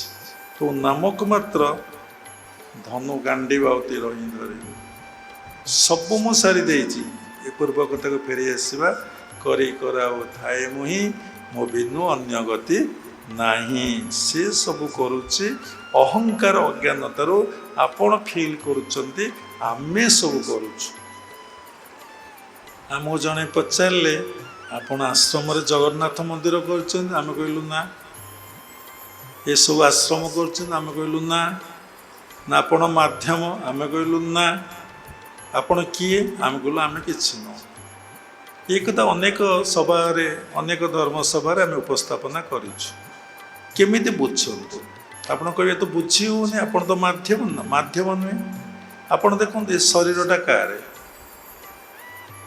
ଯଦି ଈଶ୍ୱରଙ୍କର, ତାଙ୍କର ତ ସବୁ ଏଇଠି, ତାଙ୍କଠାରୁ ସବୁ ସୃଷ୍ଟି, ତାଙ୍କଠାରୁ ସେ ଏଇଟା ସୃଷ୍ଟି ହେଇଛି, ହେଲେ ଏ ଶରୀରଟା ମୋର କେମିତି ହେଲା? ଏ ଶରୀର ଦ୍ୱାରା ତ ସେ କାମ କଲେ, ଶରୀରଟା ତ ମୋର ନୁହେଁ। ଗୋଟେ ପଏଣ୍ଟକୁ ଆସ। ସେକେଣ୍ଡ ପଏଣ୍ଟ, ଆପଣ ବଞ୍ଚିଛନ୍ତି, କଥା ଶୁଣୁଛନ୍ତି, ବାବା ଏବେ କଥା କହୁଛନ୍ତି, ଆଖି ଦ୍ୱାରା ଦେଖୁଛନ୍ତି, କାନ ଦ୍ୱାରା ଶୁଣୁଛନ୍ତି, ସେଇ କଥା ଶ୍ରବଣ ଭିତରେ ମନରେ ବିଚାର କରୁଛନ୍ତି, ଇଏ ବାବାଜୀ ଜଣକ ବା ସାଧୁ ସନ୍ଥ ଜଣକ ଠିକ୍ କହୁଛି କି ଭୁଲ କହୁଛି, କେମିତି କେମିତି କଥା ଲାଗୁଛି, ଏବଂ ତା ଭିତରେ ବିଚାର କରୁଛୁ। ସମୟ କେତେ ହେଲାଣି, ଆମେ ଘରକୁ ଯିବା, ପ୍ରସାଦ ପାଇବା, ଫୋନରେ ଟିକେ ହାତ ଘଷିବା, ଶୋଇବା। ତା ଭିତରେ ବି ବିଚାର ହେଉଥିବ। ଏ କଥା ଶୁଣୁଛି କିଏ, କଥା ଦେଖୁଛି କିଏ, ଏବଂ ଏ କଥା ଚିନ୍ତା କରୁଛି କିଏ? ଏସବୁ କାମ କେମିତି ଚାଲିଛି? ଏ କି କମ୍ପ୍ୟୁଟର କେଉଁଠି ବସିଛି? ଏ କମ୍ପ୍ୟୁଟରଟା କ୍ରିୟାଶୀଳ କେମିତି ହେଉଛି? ଏ କମ୍ପ୍ୟୁଟରଟା କ୍ରିୟାଶୀଳ ହେଉଛି ଗୋଟିଏ ଦ୍ୱାରା, ବ୍ରେଥ୍ ଦ୍ୱାରା, ଶ୍ୱାସ ପ୍ରଶ୍ୱାସ ଦ୍ୱାରା ଏ କ୍ରିୟାଟା ହେଉଛି। ଯଦି ଶ୍ୱାସ ପ୍ରଶ୍ୱାସର କ୍ରିୟା ନ ଚାଲିବ, ଆପଣ ମୁର୍ଦାର ଆଉ କ'ଣ?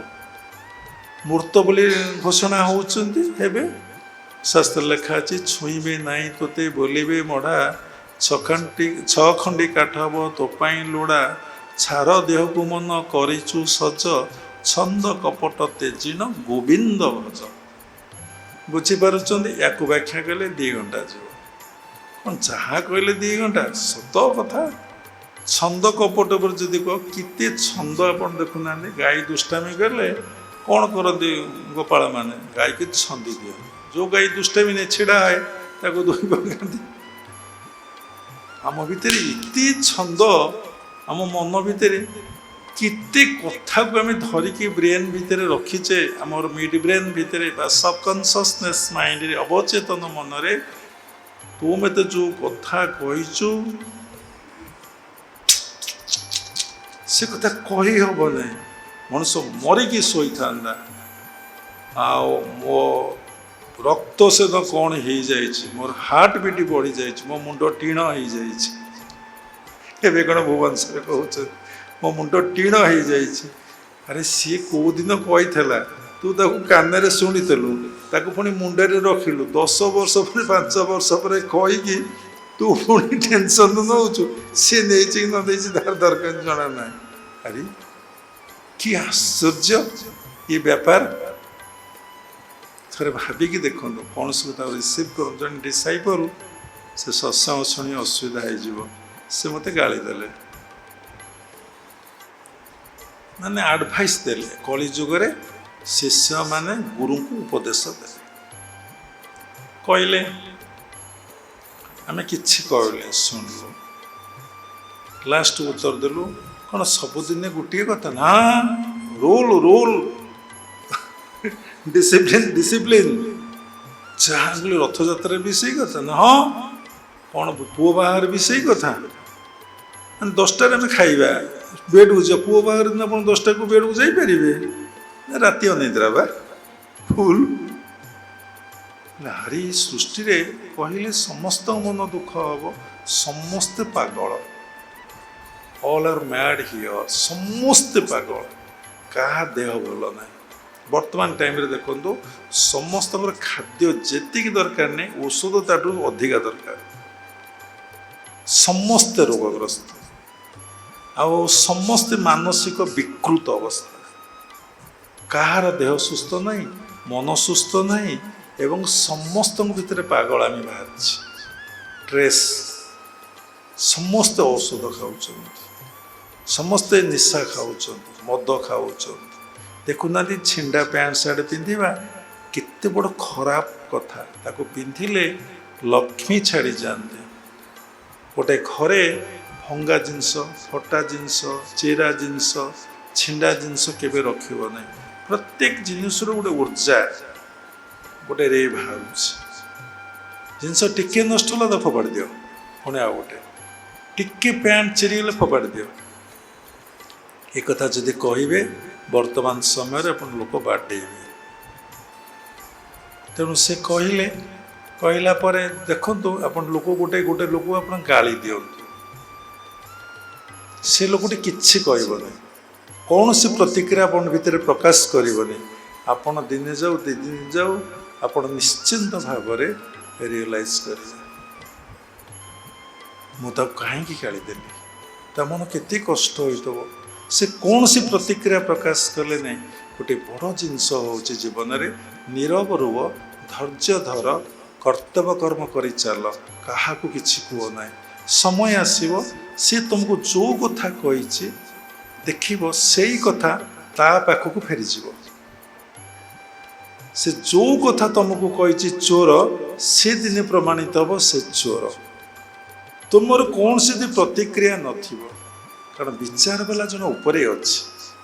ସେଥିଲାଗି କୁହାଯାଏ ସବୁଦିନେ ଗୋଟେ କଥାରେ କୁଆଡ଼େ ଯାଉଛି, ସବୁଦିନେ ତୁମେ ଉପରକୁ ଚାହଁ, ପ୍ରତ୍ୟେକ ଦିନ ଆକାଶକୁ ଚାହଁ, ରାତିରେ ଛାତ ଉପରୁ ଯାଅ, ଆକାଶକୁ ଚାହଁ, ଦିନରେ ସକାଳୁ ଭୋରୁ ଯାଅ, ଆକାଶକୁ ଚାହଁ। ଦେଖ ତମର ସ୍ୱଭାବ ଅଲଗା ହେଇଯିବ। ଯଦି କାହା ପାଖରେ ସମୁଦ୍ର ଅଛି, ସମୁଦ୍ର କୂଳେ ଯାଇକି ବସ, ତମର ସ୍ୱଭାବ ଅଲଗା ହେଇଯିବ। ଯଦି ପାଖରେ କେଉଁଠି ଶ୍ମଶାନ ଅଛି, ସେଠି ଯାଇ ବସ, ତମର ସ୍ୱଭାବ ଅଲଗା ହେଇଯିବ। ଯଦି ମେଡ଼ିକାଲ କେଉଁଠି ଅଛି, ଯେଉଁଟାକର ସର୍ଜିକାଲ, ଯେଉଁ ଅର୍ଥୋପେଡ଼ିକ୍, ଯେଉଁଟା ଗୋଡ଼ ହାତ ସବୁ ଭାଙ୍ଗି ଯାଇଛି, ସେଇଠି ଯାଇ ଦେଖିକି ବୁଲିକି ଆସ, ତମର ସ୍ୱଭାବ ଅଲଗା ହେଇଯିବ। ଦେଖ ତୁମେ ଥରେ ଯେମିତି ଉପରକୁ ଚାହିଁଲ, ଥରେ ଲେଫ୍ଟକୁ ଚାହିଁ ଦେଖ, ଲେଫ୍ଟକୁ ଚାହିଁ ଦେଖ, ଦେଖିବ ତମ ବାଁ ପଟେ ବି ଅନେକ ଲୋକ ଅଛନ୍ତି। ରାଇଟ୍କି ଚାହିଁ ଦେଖ, ତମ ଡାହାଣ ପଟେ ବି ଅନେକ ଲୋକ ଅଛନ୍ତି। ଫ୍ରଣ୍ଟରେ ଦେଖ, ତମର ବି ଅନେକ ଲୋକ ଅଛନ୍ତି। ତମ ବ୍ୟାଗକୁ ଦେଖ, ଅନେକ ଲୋକ ଅଛନ୍ତି। ତୁମେ ଯାହା ତୁମଠାରୁ ଲୋକ ଆହୁରି ଖରାପ, ଆହୁରି ଭଲ ଏ ସୃଷ୍ଟିରେ ପରିପୂର୍ଣ୍ଣ ହିଁ ଅଛନ୍ତି। କାହାକୁ ଦେଖ ନାହିଁ, କାହାରି ବିଷୟ ଆଲୋଚନା କର ନାହିଁ, କାହାରି କଥା ସମୀକ୍ଷା କର ନାହିଁ। କିଏ କ'ଣ କହିଲା ତାକୁ ଆଦୌ ଆକ୍ସେପ୍ଟ କର ନାହିଁ। କାହିଁକି? ଆଉ ଗୋଟେ ଅଛି, କ'ଣ ଗୋଟେ କାରଣ, ଏ ଦୁନିଆରେ ଭଗବାନଙ୍କ ବ୍ୟତୀତ ଯଦି ସବୁ କଥା ମିଛ, ମିଛଟା କାହିଁ ରିସିଭ୍ କରିବ? ଗୋଟେ ସୁନ୍ଦର ପଏଣ୍ଟ। ଏ ଦୁନିଆରେ ଈଶ୍ୱରଙ୍କ ବ୍ୟତୀତ ଏ ମିଛ ଦୁନିଆରେ ଗୋଟିଏ ସତ ଜଗନ୍ନାଥ। ଯଦି କାଳିଆ ବ୍ୟତୀତ, ଜଗନ୍ନାଥ ବ୍ୟତୀତ ଏ ସବୁ ଏଠି ମିଛ। ଭାଗବତ ଗୋଟେ ପଦ, କିଏ କରେ ନିନ୍ଦା ଅହଙ୍କାର, କିଏ ପୁଣି କରେ ନମସ୍କାର, କିଏ ବା କରେ ନିନ୍ଦା ସ୍ତୁତି, କିଏ ବା ଉପହାସେ ହସନ୍ତି। ଅଦୃଷ୍ଟ ମାନି ଅବଧାନେ, ଚିତ୍ତ ବୋଧିବ ସାବଧାନେ। ଆଉ ଗୋଟେ ପଦ ଅଛି କ'ଣ ନା, ଯେତେ ଉଦ୍ଧବ ଶୁଣୁତୁ କର୍ଣ୍ଣେ, ଜିଅ ବା ଦେଖୁତୁ ନୟନେ, ଏ ସର୍ବ ସତ୍ୟ ନୁହେଁ କିଛି ମାୟା ମାତ୍ର ଲକ୍ଷ୍ୟ। ହେ ଉଦ୍ଧବ, ତୁ ଯାହା ଦେଖୁଛୁ, ଯାହା ଶୁଣୁଛୁ, ଯାହା କହୁଛୁ, ଏ ସବୁ ମିଛ। ଆମେ କ'ଣ କହୁଛୁ? ବ୍ୟାସଦେବ ଦ୍ୱାପର ଯୁଗର ଜଗତଗୁରୁ ତାଙ୍କ ଭାଗବତରେ, ଗୀତାରେ ଏସବୁ କଥା ଉଲ୍ଲେଖ କରିଛନ୍ତି। ଏ ଦୁନିଆରେ ସବୁ ମିଛ। ମିଛ ଦୁନିଆରେ ଗୋଟିଏ ସତ ଜଗନ୍ନାଥ। କାରଣ ସେ ଥିଲେ, ଅଛନ୍ତି, ରହିବେ। ଆମେ ଆସିଛେ, କେଉଁଠି ଥିଲେ ଜଣା ନାହିଁ। ପୃଥିବୀପୃଷ୍ଠକୁ ଆସିଛେ ଜାଣିଛେ, କୁଆଡ଼େ ଯିବା ବି ଜଣା ନାହିଁ। କେଉଁ ଦିନ ଯିବା ଜାଣିନେ, କେଉଁ ରୋଗରେ ଯିବା ଜାଣିନେ। ଏୟାର କ୍ୟାସରେ ଯିବା, କି ସାପ ହାଣିବ ଯିବା, କି ଘଡ଼ଘଡ଼ି ମାରିବ ଯିବା, କି ଗାଡ଼ି ଚଢ଼ିଯିବ ଯିବା, କି ଟ୍ରେନ୍ ଆକ୍ସିଡେଣ୍ଟରେ ଶହ ଶହ ଲୋକ ମରୁଛନ୍ତି ସେଥିରେ ଆମର ଯିବ, କି ଆମକୁ ମର୍ଡ଼ର କରିଦେବ, କିଏ ଫାୟାରିଂ କରିଦେବ। କିଛି ଜୀବନ ଅନସର୍ଟନ୍। ତେଣୁ ଗୁରୁଦେବ ସବୁବେଳେ କହୁଥିଲେ, ନିଶ୍ୱାସେ ନୈବ ବିଶ୍ୱାସ, ନିଶ୍ୱାସ ପରେ ବିଶ୍ୱାସ ନାହିଁ। ତେଣୁ ସେଥିଲାଗି ଗର୍ବ କରନ୍ତୁ ନାହିଁ, ଅହଙ୍କାର କରନ୍ତୁ ନାହିଁ, ମୁଁ ମୋର ଭାବକୁ ଏଠି ପ୍ରୟୋଗ କରନ୍ତୁ ନାହିଁ। ଯାହାକୁ ଯାହା ଡ୍ୟୁଟି ମିଳିଛି, ପ୍ରତ୍ୟେକ କର୍ମକୁ ଭଗବତ କର୍ମ କରନ୍ତୁ, ଆଉ ଭଗବାନ ରହି କରୁଛନ୍ତି ବୋଲି ଭାବନ୍ତୁ। ଏବଂ ଯେତେବେଳେ ସମୟ ମିଳୁଛି ଭଗବାନଙ୍କ ଚିନ୍ତାରେ ଧ୍ୟାନ ଜପରେ ବସିଯାଆନ୍ତୁ। କଥା ହେଲା ସେଇଠି। ତେଣୁ ଶ୍ୱାସ ପ୍ରଶ୍ୱାସ ଚାଲୁଥିବାରୁ ଆପଣ ସବୁ କାମ କରୁଛନ୍ତି। ଯେଉଁଦିନ ଶ୍ୱାସ ପ୍ରଶ୍ୱାସ ବାହାରିଯିବ, ଆପଣ କିଛି କରିବେନି, ମୁର୍ଦାର। ତେଣୁ ମଲା ବେଳେ ଲୋକ ଭାରି କଷ୍ଟ ପାଏ। ମଣିଷର ଅତି ଆପଣାର ସୃଷ୍ଟିରେ କିଏ କହିପାରିବେ? ଅତି ଆପଣାର କିଏ? ଏ ସୃଷ୍ଟିର ଅତି ଆପଣାର କିଏ? ନିଜର ଦେହ। କେତେଥର ବାବା କହିବେ, 20-21 ବର୍ଷ କହିଲେ ଅତି ମୋ ଦେହ ଯଦି ଅସୁସ୍ଥ ହେଇଛି, ଯଦି ଭଲ ନ ହେଇପାରୁଛି, ଆମେ ଡାକ୍ତର କହିବା, ଆଜ୍ଞା ଯାହା ମୋର ପ୍ରପର୍ଟି ଅଛି, ଯାହା ମୋର ଟଙ୍କା ଅଛି, ଆପଣ ନିଅନ୍ତୁ, ମୋତେ ଭଲ କରିଦିଅନ୍ତୁ। କହିବେ ନା କହୁନାହାନ୍ତି? ଆଜ୍ଞା ମୋତେ ଟିକେ ଭଲ କରିଦେଲେ ରୋଗରୁ, ଫ୍ୟାମିଲି ମେମ୍ବରକୁ ଭଲ କରିଦିଅନ୍ତୁ, ମୋ ସ୍ୱାମୀ କି ମୋ ସ୍ତ୍ରୀ କି ମୋ ପୁଅକୁ ମୋ ଝିଅକୁ, ମୁଁ ସବୁ ଦେଇଦେବି, ବଞ୍ଚିଯାଉ, ଦେଖିବା ତାପରେ କ'ଣ ହେବ। ଲୋକ ବି ସମସ୍ତ ପ୍ରପର୍ଟି ବି ବିକ୍ରି କରି ଜାଣିବେ କ୍ୟାନ୍ସର ପେସେଣ୍ଟ ମରିବ, ତା ପାଇଁ ଟ୍ରିଟମେଣ୍ଟ କରୁଛନ୍ତି। ବଡ଼ ଆଶ୍ଚର୍ଯ୍ୟ କଥା। ଆମେ ବସିକି ଭାବୁ, ଦେଖୁ। କାରଣ ସମସ୍ତେ ଗୋଟେ ଅହଙ୍କାର, ଅଜ୍ଞାନତା ଭିତରେ ଅଛି। ମଣିଷ ଏ ସୃଷ୍ଟିରେ କେବେ ମରିବାକୁ ଭଲ ପାଏ ନାହିଁ। କୌଣସି ଲୋକ ଦବାକୁ ଭଲ ପାଏ ନାହିଁ, କି ମରିବାକୁ ଭଲ ପାଏ ନାହିଁ। ଏବେ ଜଣେ ଲୋକ ଆଜି ସକାଳୁ ମୋତେ ଫୋନ୍ କରି କହିଲେ, ବାବା, ମୁଁ କହିଲି କ'ଣ ନା ଆପଣ କୁଆଡ଼େ ସମସ୍ତଙ୍କୁ ମାଗୁଛନ୍ତି? ମୁଁ କହିଲି ନାହିଁ ତ, ମୋର ତ ବର୍ଣ୍ଣ କ୍ୱାଲିଟି, ମୁଁ କାହାକୁ ମାଗେ ନାହିଁ। ଜୀବନରେ ଥରେ ଟିଏ ଭିକ୍ଷା କରିଥିଲି, କାଳିଆ ସାନ୍ଦ ପାଇଁ, ଜଗନ୍ନାଥ ମନ୍ଦିର ପାଇଁ, ଆଉ ତ କରେ ନାହିଁ। ଏଇଟା ତ ବିମଳା ମନ୍ଦିର ପାଇଁ ଅଛି, ଏପର୍ଯ୍ୟନ୍ତ କାହାକୁ କହୁନି, ମାଆଙ୍କ ମନ୍ଦିର ବି ହେଇପାରୁନାହିଁ। ନା ମୁଁ ଶୁଣିଲି, ବୋଲି ଆପଣ ବିଶ୍ୱାସ କରୁଛନ୍ତି? ନା, ମୁଁ ବିଶ୍ୱାସ କରୁନି। ଆଉ ଯଦି ଜଣେ ସାଧୁ ଭିକ୍ଷା କରିଥାଏ ତମମାନଙ୍କର ମଙ୍ଗଳ ପାଇଁ, କଲ୍ୟାଣ ପାଇଁ, ତମର ଯଦି କିଛି ପଇସା ନେଇ ସେବାରେ ଲଗେଇଥାଏ, ତମର ଅଶେଷ ଗରିଷ୍ଠ ଖଣ୍ଡ ନେଇଯାଏ। ଭାଗବତରେ ଲେଖା ଅଛି, ଦାନେ ସକଳ ପାପ ହରି, ନାବ ଯେସନେ ସିନ୍ଧୁ ତରି। ଜଣେ ଯଦି ସାଧୁ ସନ୍ଥ ତୁମକୁ କିଛି ମାଗୁଛି, ସେ ପଇସାଟାକୁ ଐଶରେ ଖର୍ଚ୍ଚ ନ କରି, ମଜା ମଜଲିସରେ ଖର୍ଚ୍ଚ ନ କରି, ମାନବ ସେବା, ମାଧବ ସେବାରେ ଲଗେଇ ଦେଉଛି, তুমি ତତ୍ପର ମାନେ ଇମିଡ଼ିଏଟ୍ ସେ ଯାହା କହିଛି ତାଠୁ ଆହୁରି କିଛି ଦେଇଦିଅ। ତେବେ ଭଗବାନ ଏ ସବୁ କାମ କରୁଛନ୍ତି କରାଉଛନ୍ତି, ତାହେଲେ ମୋତେ ଯଦି ତାଙ୍କ ନିର୍ଦ୍ଦେଶ ଏ ମାଧ୍ୟମରେ ହେଇଛି ତାହେଲେ କାହିଁ ନ ହେବ, ଏଇଠି କଥା କୁହା ରହିଗଲା। ତେଣୁ ଏ ସଂସାରରେ ମାଧ୍ୟମ କେହି ନାହାନ୍ତି, କଥାଟା ରହିଗଲା ନା, ମାଧ୍ୟମ କେହି ନାହାନ୍ତି। ଆମର ଅନୁଭବର ଜ୍ଞାନଟା ମୁଁ ଆପଣଙ୍କୁ କହୁଛି। ବହୁ ଲୋକ କହନ୍ତି ଆମେ ଭକ୍ତ, ବହୁ ଲୋକ କହନ୍ତି ଆମେ ଦାସ, ବହୁ ଲୋକ କହନ୍ତି ଆମେ ସେବକ। ଏ ସବୁ ଅହଙ୍କାରିଆ, ଏ ସବୁ ସାତ୍ତ୍ୱିକ ଅହଙ୍କାର। କିନ୍ତୁ ସାତ୍ତ୍ୱିକ ଅହଙ୍କାର କାହାର କ୍ଷତି ହୁଏନି, କିନ୍ତୁ ଅହଙ୍କାର। ତେବେ ଭଗବାନଙ୍କ ସହିତ ମିଳନ ଏକକାର ହେଇପାରିବ ନାହିଁ ଏଇ ଭାବ ଥବା ପର୍ଯ୍ୟନ୍ତ। ଆମେ କହୁଛେ ମୁଁ ମନ୍ଦିର ଗଲି, ଯଦି ଇଏ ଏମିତି 50 ବର୍ଷ କହିବେ ମୁଁ ମନ୍ଦିର ଗଲି, ତୋ ଭିତରେ ତ ମୁଁ ଅଛି, ତୁ ମନ୍ଦିରରେ ଠାକୁର କେମିତି ଦର୍ଶନ କଲୁ? ସୁନ୍ଦର କଥା ଭାବନ୍ତୁ, ମୋ ଭିତରେ ତ ମୁଁ ଅଛି, ମୁଁ ଠାକୁର କେମିତି ଦେଖିଲି?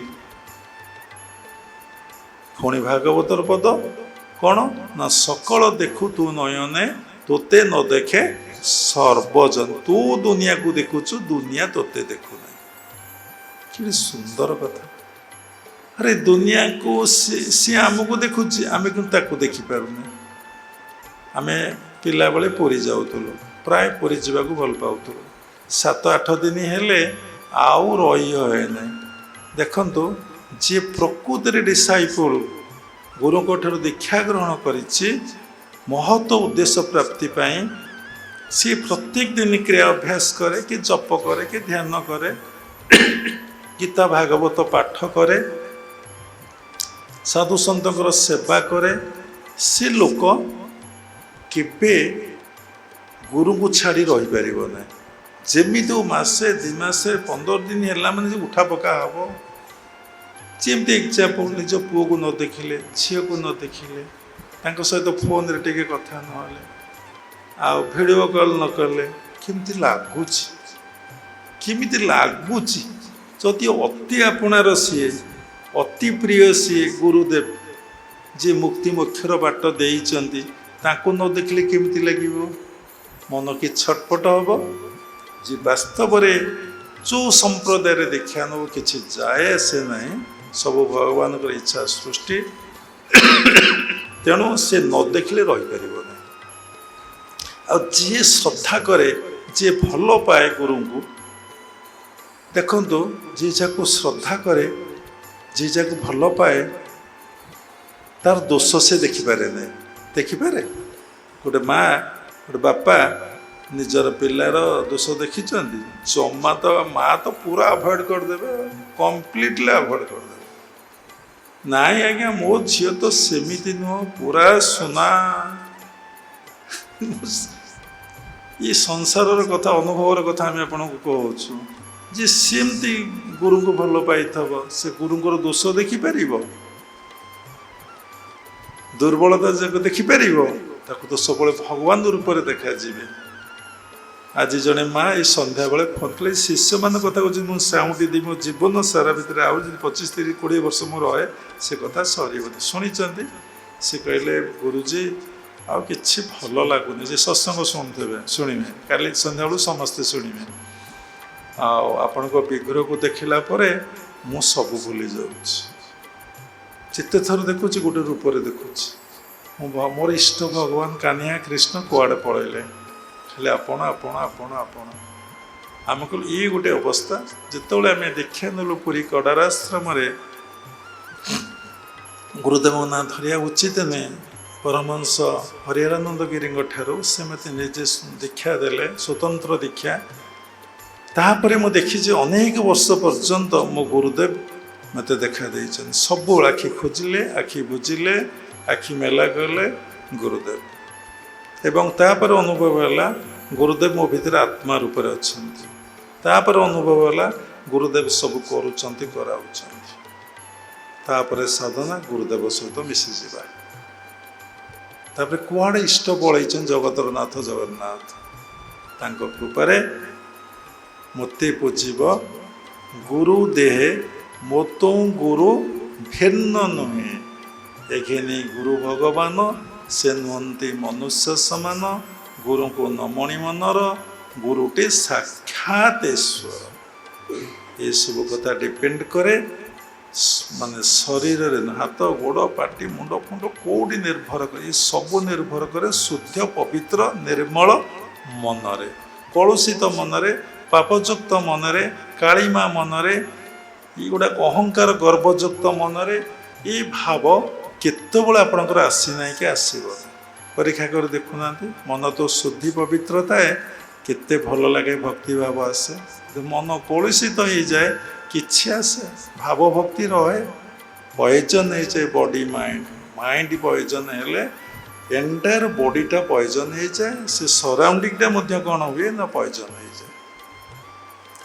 ତେଣୁ କଥା ରହିଛି କ'ଣ ନା ମୃତ୍ୟୁ ଭାରି କଷ୍ଟ, ମରିବାକୁ କେହି ଭଲ ପାଆନ୍ତି ନାହିଁ, ଦବାକୁ ମଧ୍ୟ କେହି ଭଲ ପାଆନ୍ତି ନାହିଁ, ଯଦି ଦେବେ ବହୁତ କଷ୍ଟରେ। ଦେଖନ୍ତୁ ଏଠି ମାଧ୍ୟମ କିଛି ନାହିଁ, ଇଏ ସବୁ ହେଉଛି ସେ। ତେଣୁ ଆମେ ସାଧନା କରି କରି ଦୀର୍ଘ 42 ବର୍ଷରେ ପହଞ୍ଚିଲୁ, ଅନୁଭବ କରୁଥିଲୁ ସବୁ ତୁମେ ସବୁ ତୁମେ ସବୁ ତୁମେ ସବୁ ତୁମେ ସବୁ ତୁମେ ସବୁ ତୁମେ। ଆଧ୍ୟାତ୍ମିକ ଜଗତର ଗୋଟେ ବଡ଼ ସମ୍ପଦ, ବଡ଼ ଆଚିଭମେଣ୍ଟସ୍ ହେଉଛି କ'ଣ, ନିଜକୁ ପୂର୍ଣ୍ଣ ମାତ୍ରାରେ ସମର୍ପଣ କରିଦିଅ। ମୁଁ ବୋଇଲେ ତୁମେ, ତୁମେ ବୋଇଲେ ମୁଁ।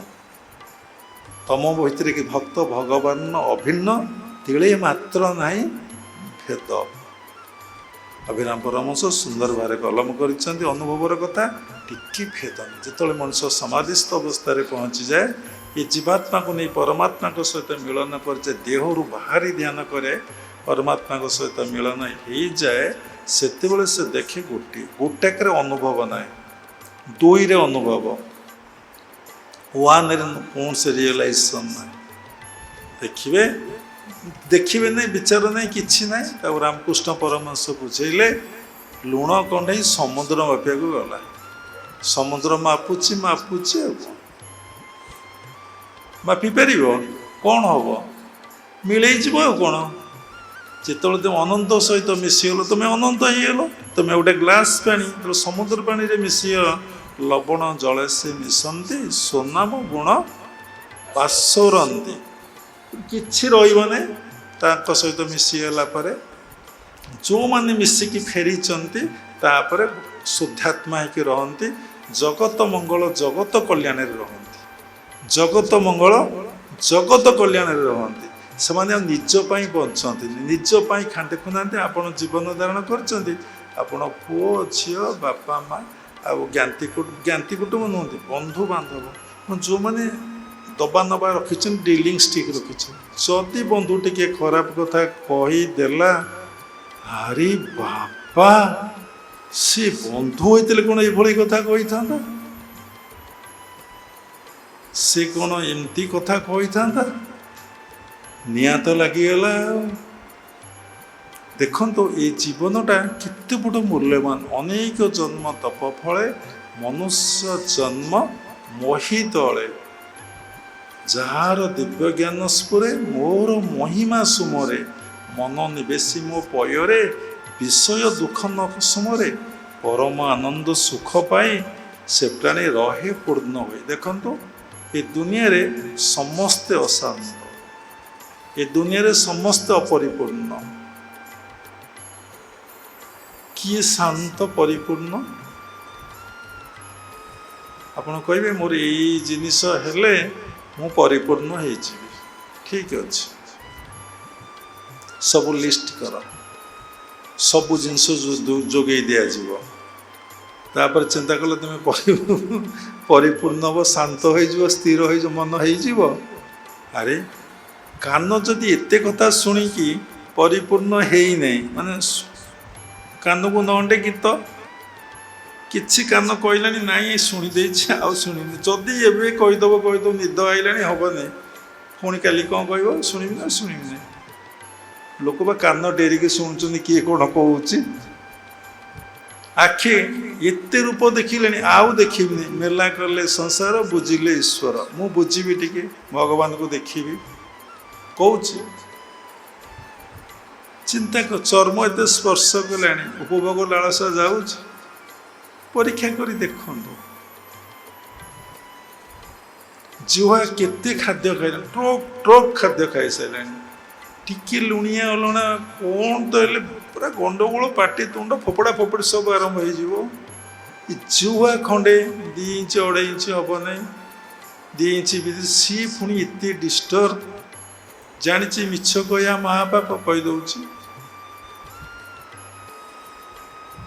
जदि एमाने परितृप्त होना किमिति जिते पाइले ये तो भोग करेंगे ना एमाने परितृप्त केमिति हेबे जदि गोटे लोक को आप गाँवली भाषा कहते अरे ते एत जिनस देली ते एत कथा देली तू संतुष्ट नुह तेल मत कहीं आउ मागुच आउ ते देवी नहीं जदि ये विचार आप भीतर आसूँ जीवश्रेष्ठ तेणु ईमान को आउ सुजोग दिंतु ना तेणु देखिए जिते पाइले मनीष असंतुष्ट अपरिपूर्ण कहीं ना द्वारा कौन सी वस्तु द्वारा मनीषर परिपूर्णता आसे ना तेणु कौट लिखाई भगवत गीता 6 अध्याय 22-16 को बुझे गुरुदेव सबल हाथ देखा मुझे जंगलब्धा चापल्लाभं मनते नाधिकं तत्र जस्मिन् स्थित न दुखेन गुरुणा भी विचार देखु आपड़ सब जिनस पाइगले गोटे समीक्षा कर आप रोग हम ना हम ना हम ना कोटि को टंका पाइले आप रोग हम ना हम ना किए जन मत कहते आम तो किसी पढ़ेनु शास्त्र अंबानी ना आदानी ना कौन बड़ लोक अच्छा इंडिया रे तांकर गोटे किए कम करूला से मासक 75 कोटी टंका दरमा पाऊला से स्वामी स्त्री छाड़ी जैन धर्म दीक्षित हो गले जैन धर्म पूरा दीक्षा नहीं आज जन केमी सका कहते बाबा आप जानते जानी पाठ तुम शुणिकी मो कथा कहूँ ना सी सब छाड़ दे स्वामी स्त्री जैन धर्म पूरा बाड़ी धरिकी चलुंट आज्ञा किसी दरकार नहीं परम पिता परम ब्रह्म किति आनंदित से वर्षा वर्षे थे मोर संतान आज जो जाइला कंडीशन करी आज से रूप धारण कर बयस आम दिन चली जा इति नकारात्मक चिंता नहीं कि कलुषित माइंड नहीं नेगेटिव माइंड नहीं कुर्पण हीन हो आम जहाँ छाड़ुचे आम मन रखिपारूनी आम बुझीपारूनी प्रकृतिर नियम ता आम पाक फेरी आसे पॉजिटिव छाड़े पॉजिटिव फेरी आसो नेगेटिव छाड़े नेगेटिव फेरी जहाँ को आप पैसा देवे आपको फेरी आस आप विश्वास करेंगे साधना करूँ विश्वास करेंगे आज नड़िया 2टा क्या कल 10टा नड़िया आस अनेक विपदुर आप रक्षा पाई आम कहे आम ताकू देले जिते आपण आम अनुभव कहले दुनिया रे माध्यम फाध्यम किछि नाई सकली तुम्हार इच्छा इच्छा मई तारा तुमी तुम्हार कर्म तुमी कर लोके बोले करी आमी हे भगवान तुम्हार कर्म तुमी करछ आम गोटे उपलब्धि अनुभवर कथा कहबो कालिया सानक उपरे ज्ञान भक्तिर समन्वय कथा कहले भारी आनंद लगे मंदिर है बहुत बड़ मंदिर हो 85 फुट उच्चता मंदिर हो कोरोना टाइम रे है 3 कोटी टंका खर्च है मंदिर रे प्रत्येक दिन आम जगन्नाथ चिंतार बुड़ी जाओ केमिति चिंता प्रभु साधु जीवन भिक्षा जीवन तांकर कौन चाकरी ना बिजनेस ना को सोर्स अच्छी केमिति पैसा आसब तो मंदिर हम धीरे धीरे जिते जहाँ दरकार कालिया साधता जोगे दियंती से मंदिर पूर्णांग होगा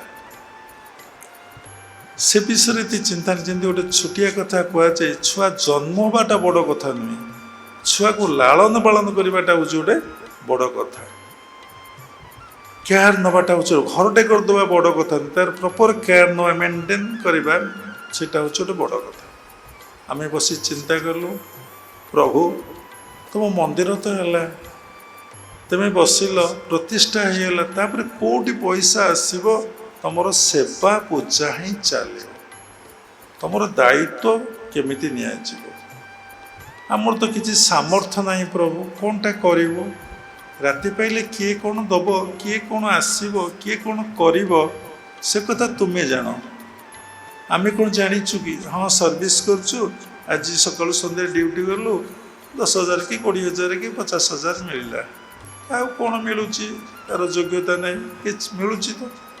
ଆମର ତ ବିଜନେସ୍ ନାହିଁ, କିଛି ତ ନାହିଁ, ଆମେ ତ ବସିବା ଲୋକ, କେବଳ ତ ମୁଁ ଚିନ୍ତା କରିବା କଥା, ଆଉ ତ କିଛି ନାହିଁ। କେମିତି କ'ଣ ମନ୍ଦିର ଚାଲିବ? ମାସକୁ ଫୁଲ 30,000, ବ୍ରାହ୍ମଣ 2 ଜଣ 10-10, 20,000, ପୁଣି ପ୍ରଭୁ ତୁମର 5-6 ଥର ଭୋଗ, ପ୍ରତ୍ୟେକ ଦିନ ବସ୍ତ୍ର, ପ୍ରତ୍ୟେକ ଦିନ ଘିଅ। ଛାଡ଼ନ୍ତୁ, ମନ୍ଦିରରେ ସବୁ ଯାହା ଲାଗେ, କେମିତି ହେବ? ଏଇ ଚିନ୍ତାରେ 4 ବର୍ଷ ଖାଲି ପ୍ରଭୁଙ୍କ ଚିନ୍ତା ନନ୍ଷ୍ଟପ୍, ରାତି ଦିନ। ଯେମିତି ପ୍ରେମିକା ପ୍ରେମୀଙ୍କର ଚିନ୍ତା, ମା ଛୁଆର ଚିନ୍ତା କରେ, ବିଷୟ ଲୋକ ଧନର ଚିନ୍ତା କରେ, ଆମର ଖାଲି କାଳିଆ ଚିନ୍ତା। ଦେଖିଲୁ ତା କାମ ସିଏ କରୁଛି, ଆମେ ମାଧ୍ୟମ ନୁହଁ। ତାପରେ ଆମେ ପ୍ରତ୍ୟେକ ସତ୍ସଙ୍ଗରେ କହିଲୁ, ସେ କଥାଟା ଉପସ୍ଥାପନା କଲୁ, ଆମେ ମାଧ୍ୟମ ବି ନୁହଁ। କିଏ ବସ୍ତ୍ର ଦେଉଛି, କିଏ ଚୁଡ଼ା ଦେଉଛି, କିଏ କଦଳୀ ଦେଉଛି, କିଏ ନଡ଼ିଆ ଦେଉଛି, କିଏ ଘିଅ ଦେଉଛି, କିଏ ବ୍ରାହ୍ମଣକୁ ଦରମା ଦେଉଛି, କିଏ ତୁଳସୀ ପିନ୍ଧଉଛି, କିଏ ଫୁଲମାଳ ପିନ୍ଧଉଛି। ଆରେ ବାବାରେ ବାପ, ତା କାମକୁ ସିଏ କରୁଛି। ଆମେ ଭାବୁଥିଲୁ ଆମେ ମାଧ୍ୟମ, ଆମ ଦ୍ୱାରା ଏ କାମ ହେବ। ତାଙ୍କରି କାମ ସିଏ କରନ୍ତି। ଏ ଅନୁଭବ ଦରକାର, ସାଧନା ଦରକାର। ଗୋଟିଏ କଥା ହେଉଛି, ଗୋଟେ ବଢ଼ିଆ କଥାଟେ, ଭଗବାନଙ୍କୁ ଡାକ ନ ଡାକ, ସାଧନା କର ନ ସାଧନ କର। ଏବେ ତୁ ଶୁଣ ମୋ ବଚନ, ନସାଧ ଏ ମନ ପବନ, ସର୍ବ ସଂକଳ୍ପ ଛାଡ଼ି ତୁଇ, ସକଳ କର୍ମ ମୋତେ ଦେଇ, ଏକାନ୍ତେ ବିରବଜ ଚିନ୍ତେ, ସଂସାର ଚିନ୍ତା ଛାଡ଼ି ଚିତେ, ମୋର ବଚନ ଅନୁସର, ଏ ଭବ ଚଳୁ ହେବୁ ପାର। ଭାଗବତ 11 ସ୍କନ୍ଧ ଗାଇছে। ଏବେ ତୁ ଶୁଣ ମୋ ବଚନ, ନସାଧ ଏ ମନ ପବନ, କହିଲା ତୁ ପବନ ସାଧନା କରିବା, ସର୍ବ ସଂକଳ୍ପ ଛାଡ଼ି ତୁଇ। ସବୁ ସଂକଳ୍ପ ଆପଣ ଛାଡ଼ିପାରିବେ? ସଂକଳ୍ପ ବିକଳ୍ପ ସଂକଳ୍ପ, ଆଜି ଆଶ୍ରମକୁ ଯିବି, କାଲି ଫରେନ୍ ଯିବି, କାଲି ବୁଲିବାକୁ ଯିବି, କାଲି ଅମକ କରିବି, କାଲି ଜାଗା କିଣିବି, କାଲି କୋଠା କରିବି। ଯେତେ ପବନ ସାଧନା କର, ସିଦ୍ଧି ମିଳିବ, ତମର ହେଇଯିବ। କିନ୍ତୁ ତୁମେ ତାକୁ ପାଇବ କି? ତା ସହିତ ମିଳନ ସାକ୍ଷାତକାର ହେଇପାରିବ କି? ସର୍ବ ସଂକଳ୍ପ ଛାଡ଼ି ତୁଇ, ଏଇ ପଦଟା ଏବେ କହିଲି, ଏତେ ବର୍ଷ। ସର୍ବ ସଂକଳ୍ପ ଛାଡ଼ି ତୁଇ, ସକଳ କର୍ମ ମୋତେ ଦେଇ। ଆମେ ସବୁ କର୍ମ ତାର ତାକୁ ଦେଇଛେ କି? ସମର୍ପଣ କରିଛେ କି? ଏକାନ୍ତେ ବିରଭଜ ଚିତେ, ତୁ ମୋତେ ଏକାନ୍ତ ଏକୁଟିଆ କେବଳ ମୋତେ ଭାବ, ଆଉ କାହା ସଂସାର ଚିନ୍ତା ଛାଡ଼ି ଚିତେ। ସଂସାର ଚିନ୍ତାଟାକୁ ଚିତ୍ତରୁ ଛାଡ଼ିଦେ। ତ ଭିତରେ ଯେଉଁ ଚିନ୍ତାଟା ଅଛି, ସେଇଟା ଅଛି ମୋର ବଚନ ଅନୁସାର। ମୋ ବଚନକୁ ତ ଅନୁସରଣ କର, ଶୁଣ, ପାଳନ କର, ଏ ଭବ ଜଳୁ ହେବୁ ପାର। ତେଣୁ ଏଇଠି ପୁଣି କ'ଣ ଆସିଲା ନା, ଶରଣାଗତିର କଥା ଆସିଲା। ସବୁ ତୁମେ, ସବୁ ତୁମେ, ସବୁ। ଗୋଟେ ବଡ଼ କଥା ହେଲା, ଈଶ୍ୱରକୁ ଡାକ ନ ଡାକ, ଭଜନ କର ନ କର, ପୂଜାପାଠ କର ନ କର, ଅଖଣ୍ଡ ବିଶ୍ୱାସ ନିର୍ଭରତା ଉପରେ ରଖ। ମୋ ପ୍ରଭୁ ଅଛନ୍ତି, ମୁଁ ତାଙ୍କର ସନ୍ତାନ, ମୋର କିଛି ହେବ ନାହିଁ। ଆଉ ନିର୍ଭର କର, ଏଇ କାମ ହେବ, ପ୍ରଭୁ ନିଶ୍ଚିନ୍ତ ତାଙ୍କ କାମ ସେ ହିଁ କରିବେ। ଅଷ୍ଟପହରୀ ହେଉଛି 5 କୁଇଣ୍ଟାଲ ଚାଉଳ, ସିଏ ଦେବେ। ଯଜ୍ଞ 2 କୁଇଣ୍ଟାଲ ଘିଅ, ସିଏ ଦେବେ। କାଠ ସମିତ, କାଠ ନୁହଁ ସମିତ, ସିଏ ଦେବେ। ସବୁ ତ ତୁମେ ବସ୍ତବ। ଥରେ ଚିନ୍ତା କର, ଏଇଟା ହେଉଛି ମାନସିକ ଜଗତର ଗୋଟେ କଥା, ଗୋଟେ ମାନସିକ ଗୋଟେ ଅବସ୍ଥା। ଏ ଅବସ୍ଥା କେମିତି ହେବ? ଯେମିତି କ୍ଷୀର ଭିତରେ ଘୃତର ପ୍ରୋସେସ୍ ବାବା କହିଲେ, ସେଥିପାଇଁ ଟେକ୍ନିକ୍ ଅଛି। ଟେକ୍ନିକ୍ ପ୍ରାକ୍ଟିସ୍ କଲେ ଏଇ ଅବସ୍ଥା ହେବ। ଯାହାର ଏଇ ଅବସ୍ଥା ହେଇଯାଇଛି, ତାର ଆଉ କୌଶଳ କ'ଣ ଦରକାର? ଛାତ ଉପରୁ ଗଲା ପରେ ସିଡ଼ିର କ'ଣ ଆଉ ଆବଶ୍ୟକତା ଅଛି? ଗାଡ଼ିରେ ଆପଣମାନେ ଏଠିକି ଆସିଛନ୍ତି କାରରେ, ଆଉ ଆଶ୍ରମର ଧ୍ୟାନ କେନ୍ଦ୍ରରେ ପହଞ୍ଚିଗଲେ ଆଉ ଗାଡ଼ିର ଆବଶ୍ୟକତା ଅଛି? ଯେତେ ଫର୍ମୁଲା ଆମେ ଶିଖିଛେ ଭଗବାନଙ୍କ ପାଇଁ, ଜପ ଧ୍ୟାନ ବିନା ସଂଯୋଗ ନାହିଁ, ଗୁରୁଦେବ ବିନା ନିର୍ବାଣ ନାହିଁ। ବିନା ଗୁରୁରେ ଏସବୁ କଥା ହେବନି। ସେ ଲାଗି ଭଗବାନ କହିଛନ୍ତି ଭାଗବତରେ, ଗୁରୁ ନଥାଇ ଅର୍ଜୁନ କାହିଁ ପାଇବ ସଦ ଜ୍ଞାନ। ଅଲଗା ଜ୍ଞାନ କଥା କହିନାହାନ୍ତି, ସଦ ଜ୍ଞାନ ତାହା କେବଳ ହିଁ ତତ୍ତ୍ୱ ଗୁରୁ ଦେବେ। ତେଣୁ କଥା ରହିଛି, କେତେ କଷ୍ଟ ଦେଖନ୍ତୁ ଏ ଦୁନିଆ। ମଲା ବେଳକୁ କେଉଁଠି ମୃତ୍ୟୁ ହେବ କ'ଣ ହେବ ଠିକ୍ ଠିକଣା ନାହିଁ। କିନ୍ତୁ ମୃତ୍ୟୁ ବେଳକୁ କଙ୍କଡ଼ା ବିଛା ଆପଣମାନେ ସବୁ ଦେଖିଛନ୍ତି? କାହାକୁ କାମୁଡ଼ିଛି? କାମୁଡ଼ିଛି? ଆମକୁ ବିଛା କାମୁଡ଼ିଥିଲା, ଶୋଇଥିଲୁ ଆଶ୍ରମରେ, କାମୁଡ଼ିଦେଲା। 7-8 ଦିନ ଫୁଲିକି ବିନ୍ଧା ହେଲା, ଫୁଲିଲା, ଆମେ କିଛି କହିନି, ପ୍ରାରବ୍ଧ ଭୋଗ ହେଉଛି, ହେଇଯାଉ।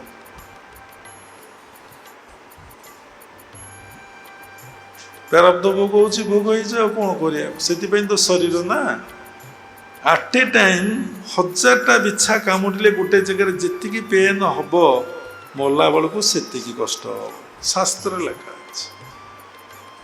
ଦେହ ଏତେ ବିନ୍ଧିବ, ବିନ୍ଧା ଛିଟିକା ହେବ, କାରଣ ସେ ଶରୀର ସହିତ ତ ଆସକ୍ତ ହେଇଯାଇଛି ନା। ମୋର body consciousness is your great enemy. ଆପଣ ପ୍ରତ୍ୟେକଟି ମୁହୂର୍ତ୍ତରେ ଦେଖନ୍ତୁ, ଦେହକୁ ସଜଉଛନ୍ତି, ଦେହର ଯତ୍ନ ନେଉଛନ୍ତି।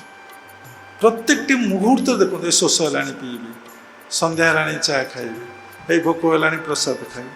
ସକାଳୁ ଉଠୁ ଉଠୁ ରୋଷେଇବାସ ମାଆ ମାନଙ୍କର ଲାଗିଗଲା, ଖାଇବା ପାଇଁ, ମଧ୍ୟାହ୍ନ ପାଇଁ ଲାଗିଗଲା, ସନ୍ଧ୍ୟା ପାଇଁ ଜଳଖିଆ ଲାଗିଗଲା, ରାତିରେ ବାପା ଖାଇବା, ଶୋଇବା, ହଗିବା, ମରିବାଟା କ'ଣ ଜୀବନ? ନିଜ ପାଇଁ ଆସିଥିଲେ, ପ୍ରଭୁଙ୍କ ପାଇଁ ଟିକେ ରୋଷେଇ କରୁନ, ପ୍ରଭୁଙ୍କୁ ଟିକେ ଦଉନ, ପ୍ରସାଦ କରି ଟିକେ ଖାଉନ, କେତେ ଆନନ୍ଦ, କେତେ ପ୍ରୀତି। ଯାହା ହଉ ତମର କନସିୟସନେସ୍ ପରିବର୍ତ୍ତନ ହେଇଯିବ।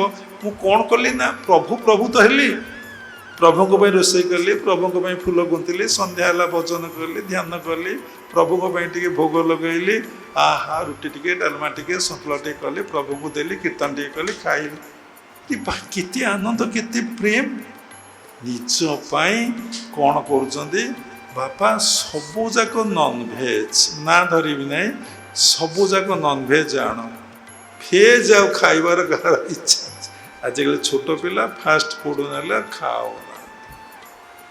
ଦେଖନ୍ତୁ କି ପ୍ରକାର ମାନସିକ ବିକୃତି ସମାଜରେ ଆସିଲାଣି। ତେଣୁ ମରିବାଟା କେତେ କଷ୍ଟ ଶୁଣିଲେ କଥାରୁ, ଜନ୍ମଟା କେତେ କଷ୍ଟ। ଆଚ୍ଛା, ଏଇ ଜନ୍ମ ମୃତ୍ୟୁ ଭିତରେ ଯେତିକି ବ୍ୟବଧାନ ରହିଲା, ଯେତିକି ଶ୍ୱାସର ପୁଞ୍ଜି ଆମେ ନେଇକି ଆସିଛେ, ସେତିକି ଯେଉଁଦିନ ସରିଯିବା ମୁଁ ସେଇଦିନ ଚାଲିଯିବା। କୁଆଡ଼େ ଯିବା ଅନସର୍ଟନ। କହିଲେ, ଆପଣ କହିଲେ ମୁଁ ଜ୍ଞାନୀ, ମୁଁ ଆମେରିକାରେ ଅଛି, ମୁଁ ଦୁବାଇରେ ଅଛି, ମୁଁ ଫ୍ରାନ୍ସରେ ଅଛି, ମୁଁ ୟୁକେରେ ଅଛି, ମୋ ଝିଅ ଲଣ୍ଡନରେ ଅଛି, ମୋ ପୁଅ ଆମେରିକାରେ ଅଛି। କହିଲୁ ବାପା, ତୋ ପୁଅର ବାର୍ଦ୍ଧକ୍ୟକୁ ତୁ ରୋକିପାରିବୁ? ତୋର ପୁଅର ରୋଗକୁ ତୁ ରୋକିପାରିବୁ? ତୋ ପୁଅର ଆକ୍ସିଡେଣ୍ଟକୁ ତୁ ରୋକିପାରିବୁ? ତୋ ପୁଅର ପିଲାପିଲି ଏବେ ତୁ କରେଇ ଦେଇପାରିବୁ? ଡକ୍ଟର ସମସ୍ତଙ୍କର ପିଲାପିଲି କରେଇ ଦେଇ ପାରୁଛନ୍ତି? କ'ଣ ତୁମେ ଜାଣିଛ? କ'ଣ ପାଇଁ ଅହଙ୍କାର, ଗର୍ବ? ବାଳ ପାଚିବନି, ଦାନ୍ତ ପଡ଼ିବନି, ଦୃଷ୍ଟିଶକ୍ତି ଦୁର୍ବଳ ହେବନି, ଜଏଣ୍ଟ ପେନ୍, ବସି ଟିକେ ପାରୁନ। ଆରେ ବାପା, ଏଥିରେ କ'ଣ ପାଇଁ ଗର୍ବ? ଭଗବାନଙ୍କର ଗର୍ବ ସହନ୍ତି। ତୁନାଥ ପରମ ଦୟାଳୁ, ତୁଷ୍ଟ ନିବାରୀ ସନ୍ଥପାଳୁ, ଗର୍ବ ଗୁଞ୍ଜନ ନର ହରି, ଗର୍ବ ନ ସହନ୍ତି କାହାରି। ଗାଳି ଦେଲେ ସବୁ ଗର୍ବ ନ ସଉ, କ୍ଷଣିକେ ଚୂର୍ଣ୍ଣ କରିଦେଉ। ଜନ୍ମଟା କି କଷ୍ଟ, ମୃତ୍ୟୁଟା କି କଷ୍ଟ, ଜୀବନ କାଳ ଭିତରେ ଆଉ ଯେଉଁ ଲାଇଫଟା ରହିଲା ସିଏ ବି କଷ୍ଟ। ତାକୁ ସମୀକ୍ଷା କଲେଣି ଘଣ୍ଟା ଘଣ୍ଟା ସମୟ ଯିବ। ପାଠ ପଢ଼ିବାଟା କି କଷ୍ଟ, ଚାକିରି କରିବାଟା କି କଷ୍ଟ, ବାହା ହେବାଟା କି କଷ୍ଟ, ପିଲା ଛୁଆ ଜନ୍ମ ହେବାଟା କି କଷ୍ଟ, ତାଙ୍କୁ ଲାଳନ ପାଳନ କରିବାଟା, ସ୍କୁଲ ନେ କି ତାଙ୍କ ଟିଚର ଦେ, କେୟାରଟେକର ରଖ, ବାପା ତାଙ୍କ ଦେହ ଅସୁସ୍ଥ ହେଲେ କି କଷ୍ଟ। ପୁଣି କେତେବେଳେ ପୁଅ ଝିଅ ଯିଏ ମରିଯିବେ ତା ଠିକ୍ ଠିକଣା ନାହିଁ। ପୁଣି ସେମାନେ ଯଦି ପାଠଶାଠ ପଢ଼ି ଭଲ ହେଲେ ନ ପଚାରିଲେ ସେତେବେଳେ କି କଷ୍ଟ। ଆରେ ବାପାରେ ବାପ, ଯେତେ ପାଇଲା ପରେ ମଧ୍ୟ ଜୀବନ ସନ୍ତୁଷ୍ଟମୟ ନୁହେଁ। ତେଣୁ ଗୀତାର ଯେଉଁ ଶ୍ଲୋକଟି କହିଛି, ଜଙ୍ଗ ଲବ୍ଧା ଚାପଲ୍ଲାଭଂ ମନତେ ନାଧିକଂ ତତ୍ର ଯସ୍ମିନ୍ ସ୍ଥିତ ନ ଦୁଃଖେନ ଗୁରୁଣାପି ବିଚାଲତେ। ଯାହାକୁ ପାଇଲେ ଆଉ କିଛି ପାଇବାକୁ ଇଚ୍ଛା ହୁଏନି, ଯାହାକୁ ଦେଖିଲେ ଆଉ କିଛି ଦେଖିବାକୁ ଇଚ୍ଛା ହୁଏନି। ଯସ୍ମିନ୍ ସ୍ଥିତ ନ ଦୁଃଖେନ ଗୁରୁଣାପି ବିଚାର। ପର୍ବତ ତୁଲ୍ୟ ଦୁଃଖ ଯନ୍ତ୍ରଣା କଷ୍ଟ ଆସେ, ସେ ଆଉ ପର୍ବତ ତୁଲ୍ୟ ଦୁଃଖ ଯନ୍ତ୍ରଣା କଷ୍ଟ ଆଉ କଷ୍ଟ ଭଳିଆ ଲାଗେ ନାହିଁ। ଯାହାକୁ ଦେଖିଲେ, କାହାକୁ ଦେଖିଲେ ନା ସୃଷ୍ଟିର ସ୍ରଷ୍ଟାକୁ ଦେଖିଲେ। ଯେତେବେଳେ ଭୀମ ଭୋଇ କୂଅରେ ପଡ଼ିଗଲେ, ଯେତେ ଯେ ଉଠେଇଲେ ଭୀମ କଣ ଉଠିଲା? କହିଲା ନା, जी पकई से उठेब जी पकई से उठेब कि देख सबू तुम्हें टेक्निकटा देख शरणागतिटा देख शरणागति जहाँ जीवन में अच्छी से सबू पाइब सबू पाइब विश्व ब्रह्मांड भी तो भगवान देदेवे भक्ताधीन हो सी आम कौन समर्पण कर जमा कर जी पकई से उठेब जी पकई से उठेब जी पकई से एमती केते लोक गले निशार्ध होगला आउ समस्ते घर को पलैले तार तो गोटे जिदी जी पकई से उठेब किते आत्मबोधर से देखु ता पूर्व से अनुभव करते सबू से करुच्ची कराऊँच माध्यम फाध्यम ना अरे सी दास उठेला गोटे माध्यम आम भावी दौचे ना ना तुम्हें उठेब आसिले कहले उठ भीम नाम केमी जानी तुम्हें बोले से देख मत भीम कहला तू अंध देख तू एबे भीमर आखि खोलीगला देखला शंख चक्र गदा पद्मधारी चतुर्धा मूर्ति छिड़ा भीम कूप उठी आसी कौन बर मागुचु माग आपण ये कौन आम ये कौन प्रभु आमर तो अति प्रिय हूँ टंका समस्त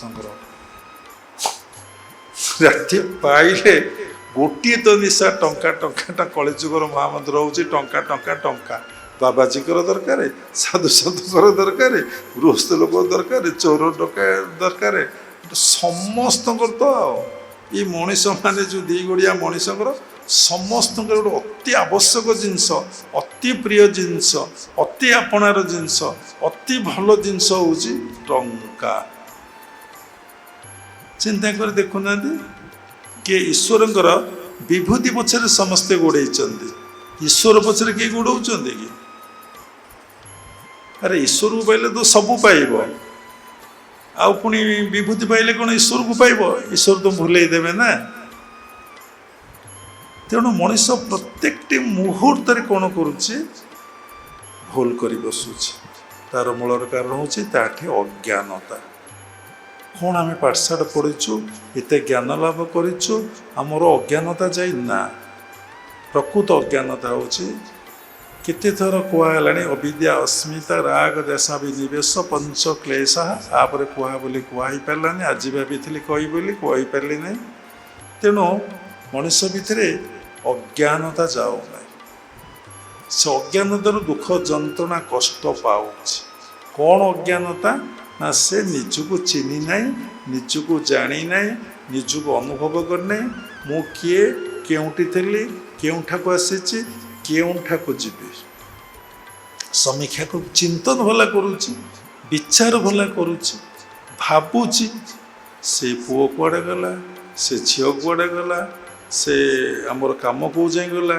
केते बढ़िला माने समस्ते दुनिया रे कौन करना प्लस माइनस जानी प्लस माइनस जानी प्लस बोले केते आड़ है 5 कोटी थला लक्षे थला 10 लक्ष थला बढ़ी ना कमी पुओ खाली मत ना बढ़ी ना बढ़िया कमी कहला मुझे क्या बाबा को देदेल कि बंधुबांधव देदेल गला कमी गला अच्छा जी प्लस माइनस लाइफ रे होची आउ दीटा रही जाऊँ हरण गुणन तो जान कि आवश्यकता ना अरे हरणर आवश्यक नहीं हरण गुण कर से कथा तत्वगुरु बतईदेवे दीक्षा देले कौन हरब कौन गोड़ब ये सुंदर सुंदर कथा तेणु जन्मटा केते कष्ट मृत्युटा केते कष्ट जीवन काल भितर जिते दिन आप लाइफ स्पानटा को काटिले सेटा केते ही कष्ट ता भितर टिके टिके सुख अच्छे टिके टिके सुख अच्छे टिके टिके सुख अच्छे टिके टिके जी सुख मिले नहीं तार 100 गुणे कि 1000 गुणे कौन हुए ना दुख आसिक आमको प्राप्ति है एग्जाम्पल कुकुर तो हाड़ चाटुची चाटुची चाटुची रख माने रक्ताक्त है पाटू रक्त बाहरुची से तो हाड़ चाटुची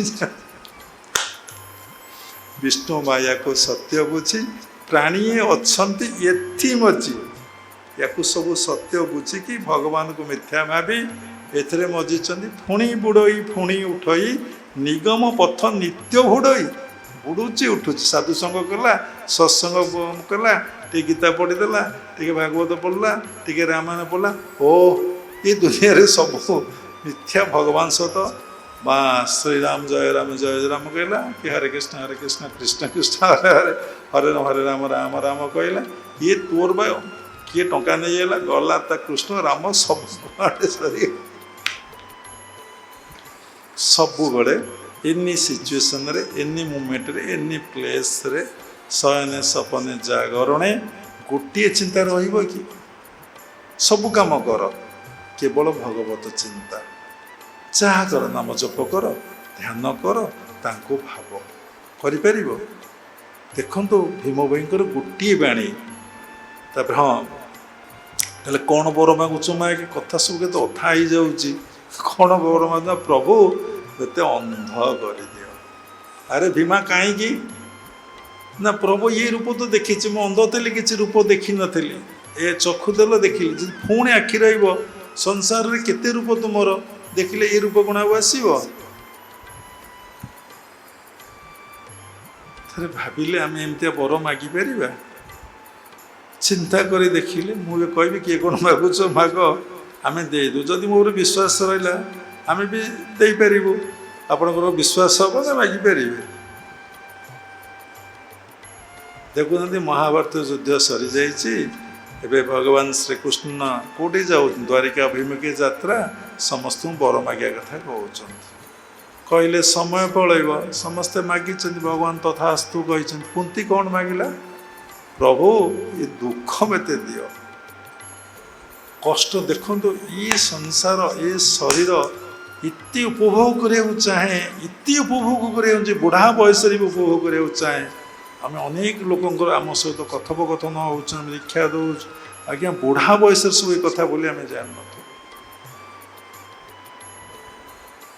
ତେଣୁ ମନକୁ କେବେ ବୁଢ଼ା ହଏନି, ଶରୀର ବୁଢ଼ା ହୁଏ। ମନ କେତେବେଳେ ବୁଢ଼ା ହଏ କି? ଯଦି ଶରୀର ଅତି ଜୀର୍ଣ୍ଣଶୀର୍ଣ୍ଣ, ଯେ କ'ଣ କରିବି ଆଜ୍ଞା, ସବୁ ଜାଣୁଥିବ, ସବୁ ଦେଖୁଥିବ, ସବୁ କରୁଥିବ, କେବଳ ଶରୀର ଅସୁସ୍ଥ ଲାଗି କିଂ କର୍ତ୍ତବ୍ୟ ବୁଢ଼ା ବସିଥିବ ଆଉ କ'ଣ। ତେଣୁ ଏ ଜୀବନରେ ଶାନ୍ତି ନାହିଁ, ଏ ଜୀବନରେ ଆନନ୍ଦ ନାହିଁ, ଏ ଜୀବନରେ ଭଲ ପାଇବା ନାହିଁ, ଏ ଜୀବନ ବଞ୍ଚି ନାହିଁ। ଭଗବାନ କ'ଣ ହେଲା? ଅନ୍ଧ କରିଦେଲେ, ଆଶୀର୍ବାଦ କଲେ, ଦିବ୍ୟ ଜ୍ଞାନ ତାଙ୍କ ଭିତରେ ସ୍ଫୁରଣ ହେଲା। ନହେଲେ ଏଭଳିଆ ଭଜନ କିଏ କ'ଣ ଚିନ୍ତା କରି ଲେଖିପାରିବ? ଭଗବାନ ଲେଖିଲେ। ପ୍ରାଣୀଙ୍କ ଆରତ ଦୁଃଖ ଅପ୍ରମିତ, ଦେଖୁ ଦେଖୁ କେବା ସବୁ, ମୋ ଜୀବନ ପଛେ ନର୍କେ ପଡ଼ିଥାଉ, ଜଗତ ଉଦ୍ଧାର ହେଉ। ଇ କଥାର ଏତେ ମିନିଂ ଜାତିସଂଘରେ ଲେଖା ହେଲା।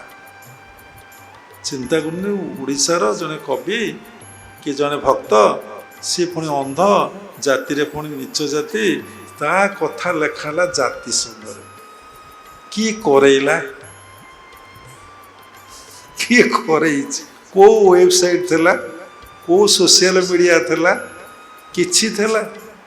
ତେଣୁ ମୋର କହିବାର ସାର କଥା ହେଉଛି, ଏଇ ଜୀବନଟା ପ୍ରଭୁର, ସବୁକିଛି ତାଙ୍କର, ଆମେ କିଛି ମାଧ୍ୟମ ନୁହଁ।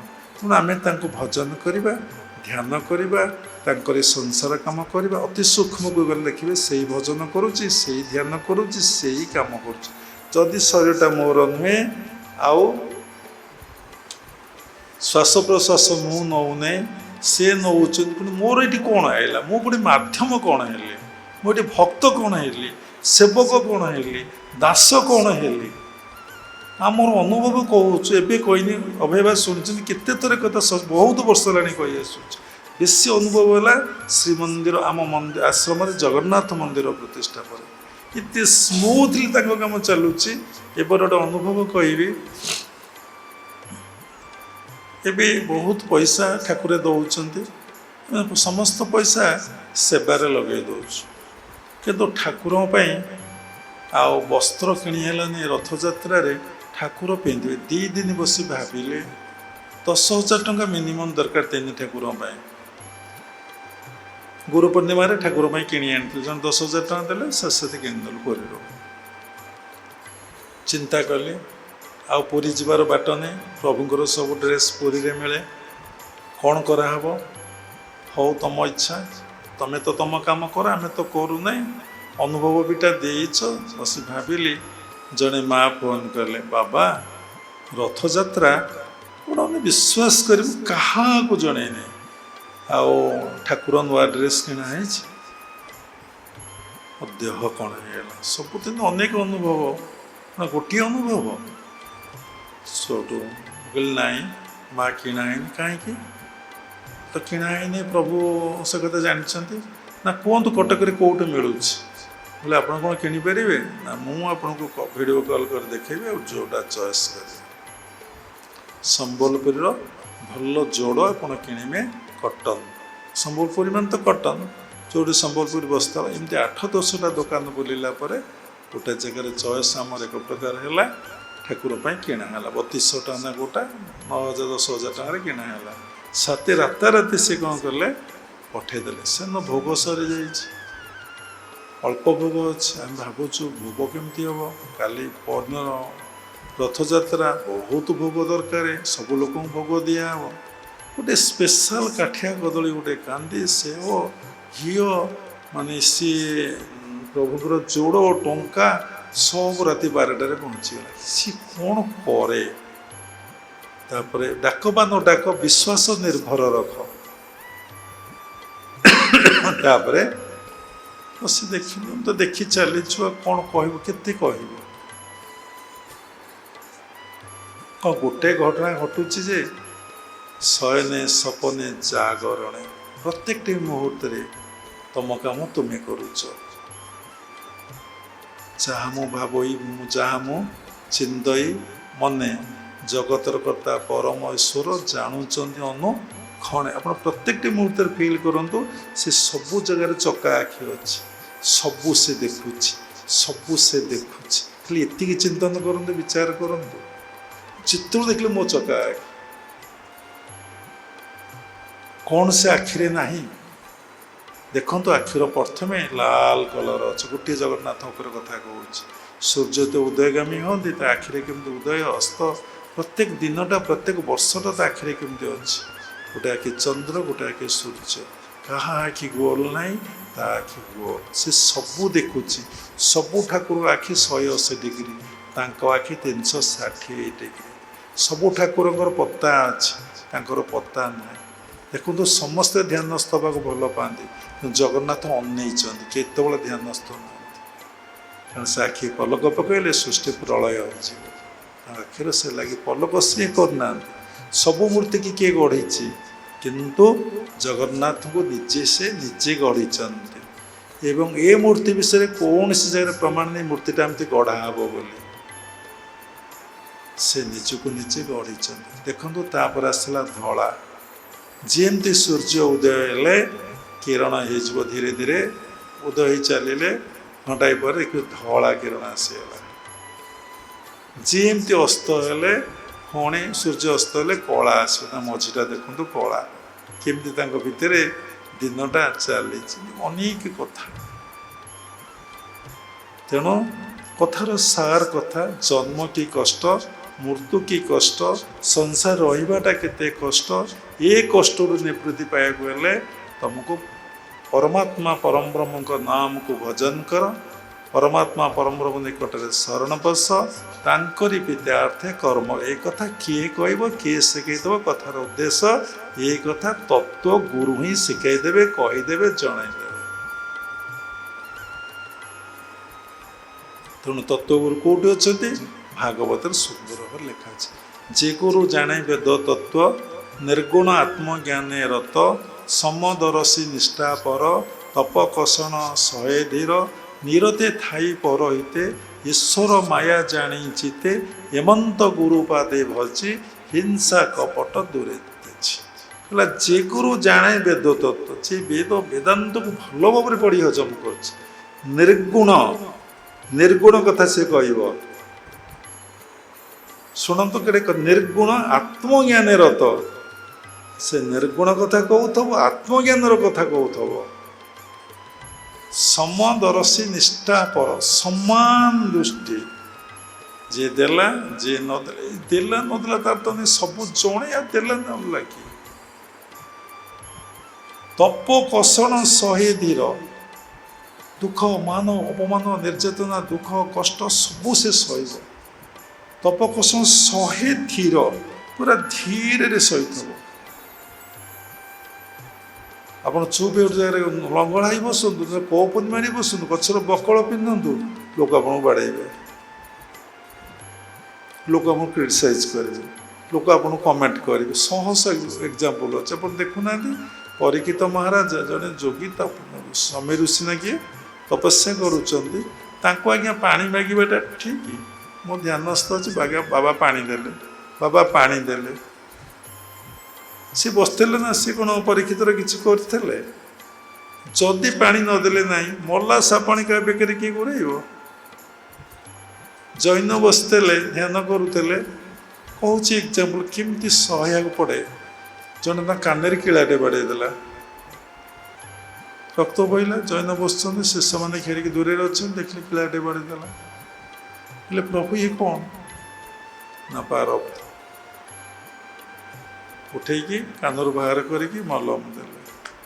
ରମଣ ମହର୍ଷି ଅରୁଣାଚଳ ପାହାଡ଼କୁ ଶିଷ୍ୟମାନେ ନେଇ ପରିକ୍ରମା କରି ଯାଉଥିଲେ।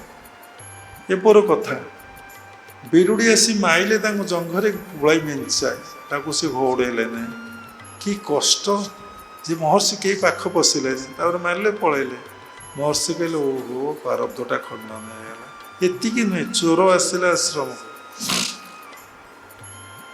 କହିଲେ କୋଉଠି କ'ଣ ଅଛ? ମହର୍ଷି ପାଖକୁ ସାରା ବିଶ୍ୱର ଲୋକ ଦର୍ଶନ କରିବା ପାଇଁ ଆସୁଥାନ୍ତି, ସୁନା ରୂପା ଟଙ୍କା ପଇସା ଲୋକ ଦେଉଥାନ୍ତି।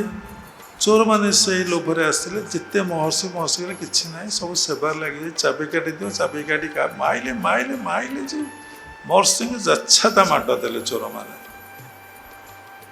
ମହର୍ଷି ସବୁ ସହିଗଲେ, କିଛି କହିଲେ ନାହିଁ। ଦେଖୁଛୁ ତ ସେଇ ମାରୁଛି, ସେଇ ମାଡ଼ ଖାଉଛି, ଆଉ କିଏ କାହାକୁ ମାରୁଛି? ବ୍ରହ୍ମଦର୍ଶୀ 40 ବର୍ଷ ଏକାନ୍ତରେ ବସି ସାଧନା କରୁଥିଲେ, ତାଙ୍କୁ କଳିଯୁଗର ବାଲ୍ମୀକି କୁହାଯାଏ। ତାପରେ କ'ଣ ହେଲା? ଏଫଆଇଆର୍ ଦିଆଗଲା, ପୋଲିସ ଆସିଲେ, ପଚାରିଲେ ମହର୍ଷି କି କ'ଣ ଚୋରି ଯାଇଛି? ନାଇଁ ଆଜ୍ଞା, କିଛି ଚୋରି ଯାଇନି। ଚୋର ଆସିଥିଲେ, କହିଲେ ନାଇଁ କିଛି ନାହିଁ। ଆଜ୍ଞା କ'ଣ ଦେଲେ ନେଲେ? କିଛି ନାହିଁ ଆଜ୍ଞା। ମାଡ଼ ମାଇଲେ? ନା ଆଜ୍ଞା କିଛି ନାହିଁ, ସବୁ ନାହିଁ। ଆଉ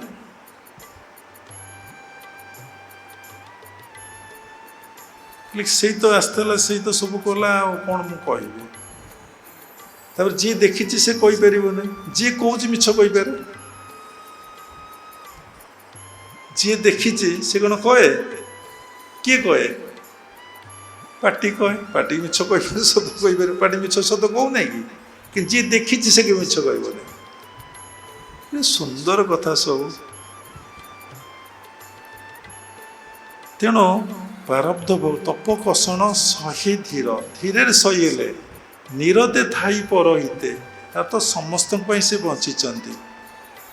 ଈଶ୍ୱର ମାୟା ଜାଣିଚିତେ, ଈଶ୍ୱର ମାୟାକୁ ସେ ଭଲ ଭାବରେ ବୁଝୁଛନ୍ତି। ଏଭ୍ରିଥିଙ୍ଗ ଇଜ୍ ମାୟା।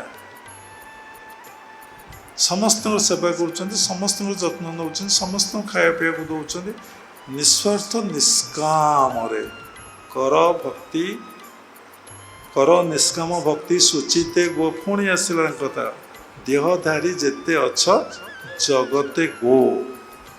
ସମସ୍ତଙ୍କୁ କହିଲେ, ସାଧୁ ସନ୍ଥ ମହାପୁରୁଷ, କର ନିଷ୍କାମ ଭକ୍ତି ସୁଚିତେ ଗୋ। ଦେହଧାରୀ ଯେତେ ଅଛ ଜଗତେ ଗୋ। ତେଣୁ ଆମେ ନିଷ୍କାମ ଭକ୍ତି କରୁଛେ। ଆମେ ଯାହା କରୁଛେ କାମନା, ନଡ଼ିଆ ଦେଲେ ଚିନ୍ତା କରୁଛେ, ଚାଉଳ ଦେଲେ ଚିନ୍ତା କରୁଛେ, ଟଙ୍କା ଦେଲେ ମୋତେ କ'ଣ ମିଳିଲା, ଆଗ ବେପାର ଚାଲି ଯାଉଛି। ଆରେ ଭଗବାନ ତ ଜିନିଷ ଭଗବାନ ନେଲେ, ଭଗବାନ ଦେଲେ। ଇଏ ଧନ କ'ଣ ତୁମର? ନା କେବେ ତୁମର ହେଇପାରିବ? ତୁମେ ଜଷ୍ଟ ରକ୍ଷକ, ରକ୍ଷକ ବି ନୁହଁ।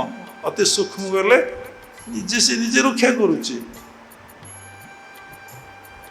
ଏଇ ଅଭେଦ ବ୍ରହ୍ମଜ୍ଞାନ ଆସିବାକୁ ହେଲେ ତମକୁ ତତ୍ତ୍ୱଗୁରୁ ଗ୍ରହଣ କରିବାକୁ ପଡ଼ିବ। ହେମନ୍ତ ଗୁରୁ ପାଦେ ଭଜି ହିଂସା କପଟ ଗୁରୁ ଗ୍ରହଣ କରୁଛନ୍ତି, ହିଂସା କରୁଛନ୍ତି। ଆଶ୍ରମ ଗଲେ ସେ କାହିଁ ବାବାଙ୍କ ପାଖରେ ବସିଲା, ସେ କାହିଁ ଖାଇଲା, ବାବା ତାକୁ କାହିଁ ଧା ଦେଲେ? ଏ ପଛପଟେ ତ ଅନେକ ରହସ୍ୟ ଅଛି। ଏ କଥା କହିଲେ ପୁଣି ଆହୁରି ଘଣ୍ଟାଟା ହେବ। ଗୋଟିଏ ଗୋଟେ ଏକ୍ଜାମ୍ପଲ୍ ଯଦି ଥୁଆ ହେବ, ଧ୍ରୁବଙ୍କ ଲାଇଫ୍ ହିଷ୍ଟ୍ରି, ଏ ମହାପୁରୁଷଙ୍କ ଲାଇଫ୍ ହିଷ୍ଟ୍ରି। ତେଣୁ କଥାର ସାର କଥା ହେଉଛି ସମସ୍ତେ ଗୁରୁ ଗ୍ରହଣ କର। ସୁଖଦେବଙ୍କ କଥା ରହିଗଲା, ସେ ଗଲେ 12 ବର୍ଷ ପରେ ଜନ୍ମ ହେଲେ, ଭଗବାନଙ୍କ ସହିତ କଣ୍ଡିସନ୍ କଲେ, ବିଭିନ୍ନ ପ୍ରକାର କଣ୍ଡିସନ୍ ହେଇଛି। କପୁନି ପିନ୍ଧିଲେ, ପୃଥିବୀର ଗତିପଥକୁ ବନ୍ଦ କରିବା ପାଇଁ ସେ କହିଲେ, ପୃଥିବୀ ଯେଉଁ ଘୂର୍ଣ୍ଣନ ହେଉଛି ତାକୁ ତୁମେ ବନ୍ଦ କର। ତାପରେ ସେ ଜନ୍ମ ହେଲେ, ଭଗବାନ ବନ୍ଦ କଲେ। ଭକ୍ତ ଲାଗି ତ ଭଗବାନ ସବୁ କିଛି କରିବେ ନା, ଭକ୍ତାଧୀନ ସିଏ। ତା ଜନ୍ମ ହେଲେ, ଚାଲିଲେ। ସିଏ ପୁଣି ଯେଉଁଠି ବସୁଥିଲେ ସଂକ୍ଷେପରେ କହିଦେଉଛି, ଦ୍ୱାଦଶ ଆଙ୍ଗୁଳ ମାଟି ଅପବିତ୍ର ହେଉଥିଲା। ସେ ପଚାରିଲେ କାରଣ କ'ଣ ନା ଆପଣ ଗୁରୁ ଗ୍ରହଣ କରିନାହାନ୍ତି। এই ଗୁରୁ ପୂର୍ଣ୍ଣିମା ଉତ୍ସବରେ ସୁଖଦେବଙ୍କୁ ବ୍ୟାସ କହିଲେ ତୁମେ ଯାଅ ଜନକଠାରୁ ଦୀକ୍ଷା ଗ୍ରହଣ କର।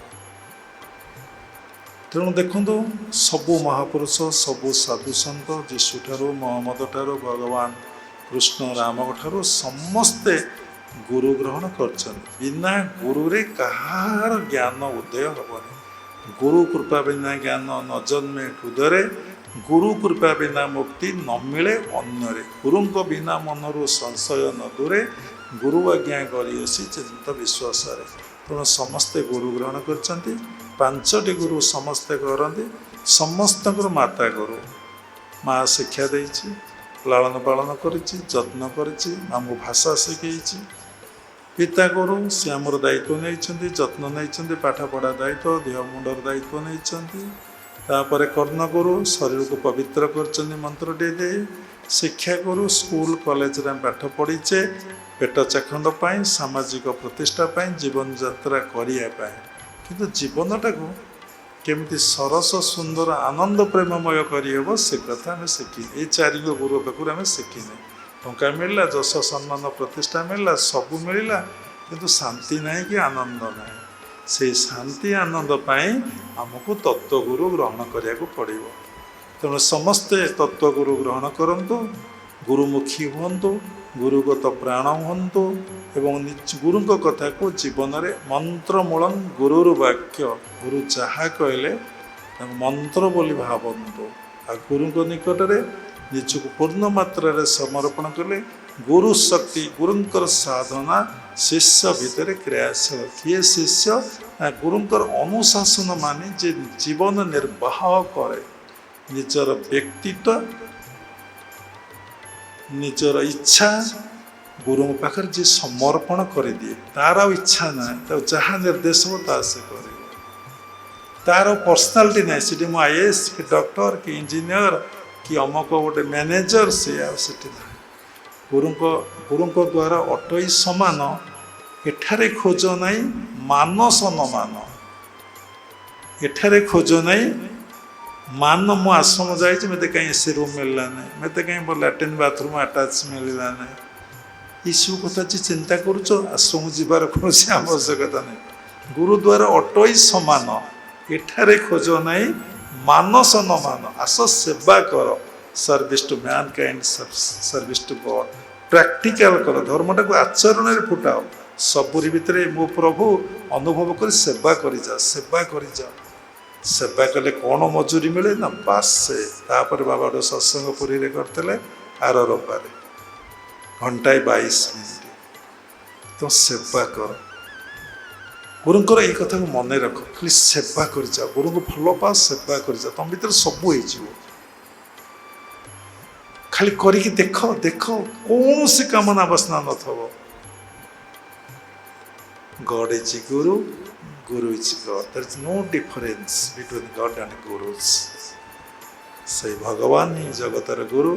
ଗୁରୁ ବୋଲି ଯାକୁ କହି ଏକରୁ ଦୁଇ ବା କାହିଁ, ଏକଇ ଗୁରୁ ଜଗନ୍ନାଥ, ଆଉ ବା କିଏ ବା ସମର୍ଥ। ଯାହା ଭିତରେ ସେ ପ୍ରକାଶିତ ହୁଅନ୍ତି ସେ ଗୁରୁ ପଦେ ବାଚ୍ୟ ହେଇଯାନ୍ତି। ଯେଥିରେ ଗୁଣ ରଜରେ ବନ୍ଧନ ବାନ୍ଧି ନଥାନ୍ତି ସେ ଗୁରୁ ହେଇଯାନ୍ତି। ସାତ୍ତ୍ୱିକ ଜୀବନ କାଟ, ସରଳ ଜୀବନ କାଟ, ନିଷ୍କପଟ ଜୀବନ କାଟ, ସାଧୁ ସନ୍ତଙ୍କୁ ଭଲ ପାଅ, ସମସ୍ତଙ୍କୁ ଭଲ ପାଅ, ବାସ୍ ଜପ ଧ୍ୟାନରେ ବୁଡ଼ି ରୁହ ସଂସାର କର୍ମ ସହିତ। କିନ୍ତୁ ସଂସାରରେ ରୁହ, କିନ୍ତୁ ସଂସାର ତମ ଭିତରେ ଯେମିତି ନ ରହେ। ତୁମେ ସଂସାରରେ ରୁହ, ତୁମେ ନିଶା ଖାଅ, ନିଶା ତମକୁ ନ ଖାଅ। ଏବେ ସମସ୍ତଙ୍କୁ ନିଶା ଖାଉଛି। ଚାହା ତୁମେ ପିଅ, ଚାହା ତମକୁ ନ ପିଅ। ଚାହା ନାହିଁ କିଛି ନାହିଁ, ତାହେଲେ ତମେ ଚାହା ପିଇଛ, ମନ ନାହିଁ। ଡଙ୍ଗାରେ ଏମିତି ପାଣି ନ ପଶୁ, ପାଣି କିନ୍ତୁ ଡଙ୍ଗାରେ ଭାସୁଥାଉ। ବୁଝିପାରୁଛନ୍ତି କଥାଟା? ଆଉ ଦେଖନ୍ତି ନିର୍ଲିପ୍ତ ଲାଇଫ, ଏ ଲାଇଫଟା କେମିତି ହେବ? ସେଥିପାଇଁ ବଢ଼ିଆ ବଢ଼ିଆ ସାଧନା ଅଛି। ଗୁରୁ କୃପା, ଭଗବତ କୃପା ହେଲେ ସେ ସାଧନା ପ୍ରୟୋଗ କଲେ ମନ ସେଇ ଲେବୁଲରେ ପହଞ୍ଚିଯିବ, ସେଇ ସ୍ତରରେ ପହଞ୍ଚିଯିବ। ତେଣୁ ସବୁକିଛି ନିର୍ଭର କରେ ଗୁରୁ କୃପା ହିଁ କେବଳମ୍, ଭଗବତ କୃପା ହିଁ କେବଳମ୍। ସବୁ ଗୁରୁଙ୍କ କୃପା ଉପରେ, ଆଶୀର୍ବାଦ ଉପରେ ସବୁକିଛି ନିର୍ଭର କରେ। 100 ପିଲା ଆଡ଼ମିସନ୍ କରିବେ, ଗୋଟିଏ ପିଲା ହେଇପାରେ ନ ହେଇପାରେ, 100 ପିଲା ବି ହେଇପାରନ୍ତି। ଯେ ମାଷ୍ଟରକୁ ଫଲୋ କରିବ ସେଦିନ ମାଷ୍ଟର ହେବ, ମାନେ follow master and B master. ଯେତେ ମାଷ୍ଟରକୁ ଫଲୋ କର, ଆଉ ବିଶେଷ କିଛି କହିବାନି। ପଢ଼ିବାଠାରୁ ଶୁଣିବା ଭଲ, ଶୁଣିବା ଠାରୁ କରିବାଟା ଭଲ। ଗୁରୁଦେବ ଗୋଟେ ଇଂଲିଶରେ ଗୋଟେ ସେଣ୍ଟେନ୍ସ କହୁଥିଲେ, an ounce of practice is far better than tons of theory. ଗୋଟେ ଆଉନ୍ସ ପ୍ରାକ୍ଟିସ୍ ହେଉଛି ଟନ୍ସ ଅଫ୍ ଥିଓରି ଠାରୁ କ'ଣ ସର୍ବଶ୍ରେଷ୍ଠ। ତେଣୁ practice practice practice practice makes man perfect. ଯେତେ ପ୍ରାକ୍ଟିସ୍ କରନ୍ତୁ, the more you practice the more you fail. ସାଧନା ସବୁବେଳେ ଚାଲୁ, meditate meditate meditate, one day you will be divine. ଗୋଟେ ଛୋଟିଆ ବିନ୍ଦୁ ଜଳ ମିଶି ଗୋଟେ ଯେ ସିନ୍ଧୁ ହେଇଛି, ଗୋଟେ ଉଇଟେ ଟିକେ ଟିକେ କେଡ଼େ ଛୋଟ, ସିଏ ଟିକେ ଟିକେ ମାଟି ଆଣିକି ଗୋଟେ ବିରାଟ ବଡ଼ ଉଇହୁଙ୍କା କରିଦେଇ ପାରୁଛି। ପ୍ରଭୁଙ୍କ ଲୀଳାକୁ ଦେଖନ୍ତୁ, ଗୋଟେ ବୁଢ଼ିଆଣୀ ତା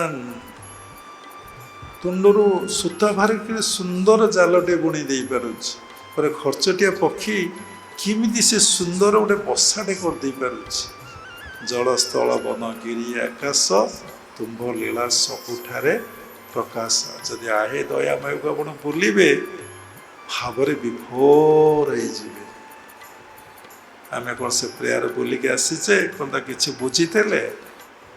ସତ କହିବାକୁ କିଆଁ ଡରିବି, ସତ କହି ପଛେ ମଲେ। ସାଧନା କଲେ ସେ ସବୁ ଜଣେଇଦେବେ। ତାଙ୍କ ସହିତ ଯେତେ ମିଳନ ହେବେ, ଯେତେ ଯୁକ୍ତ ହେବେ, ସେତେ ଆନନ୍ଦ, ସେତେ ପ୍ରେମ ଆସିବ। ବହୁତ ବହୁତ ଶାନ୍ତି, ବହୁତ ଆନନ୍ଦ। ସବୁବେଳେ ତାଙ୍କୁ ଯିଏ ଅନୁଭବ କରେ ତାର ସବୁବେଳେ ଆନନ୍ଦ ଥାଏ। ପୁଅ ମରିଗଲେ ଆନନ୍ଦ, ପୁଅ ବଞ୍ଚିଲେ ଆନନ୍ଦ, ଯାହା ହେଲେ ବି ଆନନ୍ଦ। କାରଣ 6ଠ ଅଧ୍ୟାୟର 22 ଶ୍ଲୋକ ତାଙ୍କ କଥା ମିଥ୍ୟା ହେବନି। ପର୍ବତ ତୁଲ୍ୟ ଦୁଃଖ ଯନ୍ତ୍ରଣା କଷ୍ଟ ଆସିଲେ ତାଙ୍କ ନାମ ନେଉଥିଲେ, ତାଙ୍କରି ଧ୍ୟାନ କରୁଥିଲେ, ତାଙ୍କରି କଥା କହୁଥିଲେ, ତାଙ୍କରି ସେବା କରୁଥିଲେ, କିଛି ଲାଗିବନି। ତାଙ୍କ କୃପାରେ, ତାଙ୍କ ଆଶୀର୍ବାଦରେ ମନରେ କିଛି ଲାଗିବ। ଶହ ଶହ ମହାପୁରୁଷ ଜୀବନରେ ଘଟିଛି। କହିଲେ ସମୟ ପଳେଇବ, ନେକ୍ସଟ ରବିବାର ହିଁ କହିବା ସେଇ ଗୁରୁତତ୍ଵ ଉପରେ। ଶେଷରେ କ୍ରିୟା ଯୋଗ ପରମ୍ପରାର ସମସ୍ତ ଗୁରୁମାନଙ୍କୁ ମୁଁ ପ୍ରଣାମ କରୁଛି। ବିଶ୍ୱର ପ୍ରତ୍ୟେକ ସମ୍ପ୍ରଦାୟର ଗୁରୁମାନଙ୍କୁ ମୁଁ ପ୍ରଣାମ କରୁଛି। ଉପସ୍ଥିତ ଭଗବତ ସ୍ୱରୂପଗଣ ସବୁରି ଭିତରେ ଜଗନ୍ନାଥଙ୍କୁ ଉପଲବ୍ଧି କରି ମୁଁ ପ୍ରଣାମ କରୁଛି। ସର୍ବେ ଭବନ୍ତୁ ସୁଖିନଃ, ସର୍ବେ ସନ୍ତୁ ନିରାମୟା, ସର୍ବେ ଭଦ୍ରାଣୀ ପଶ୍ୟନ୍ତୁ ମା କଶ୍ଚିତ୍ ଦୁଃଖଭାଗ୍ ଭବେତ୍। ଜୟ ଗୁରୁଦେବ, ଜୟ ଜଗନ୍ନାଥ, ହରି ଓମ୍ ତତ୍ସତ୍।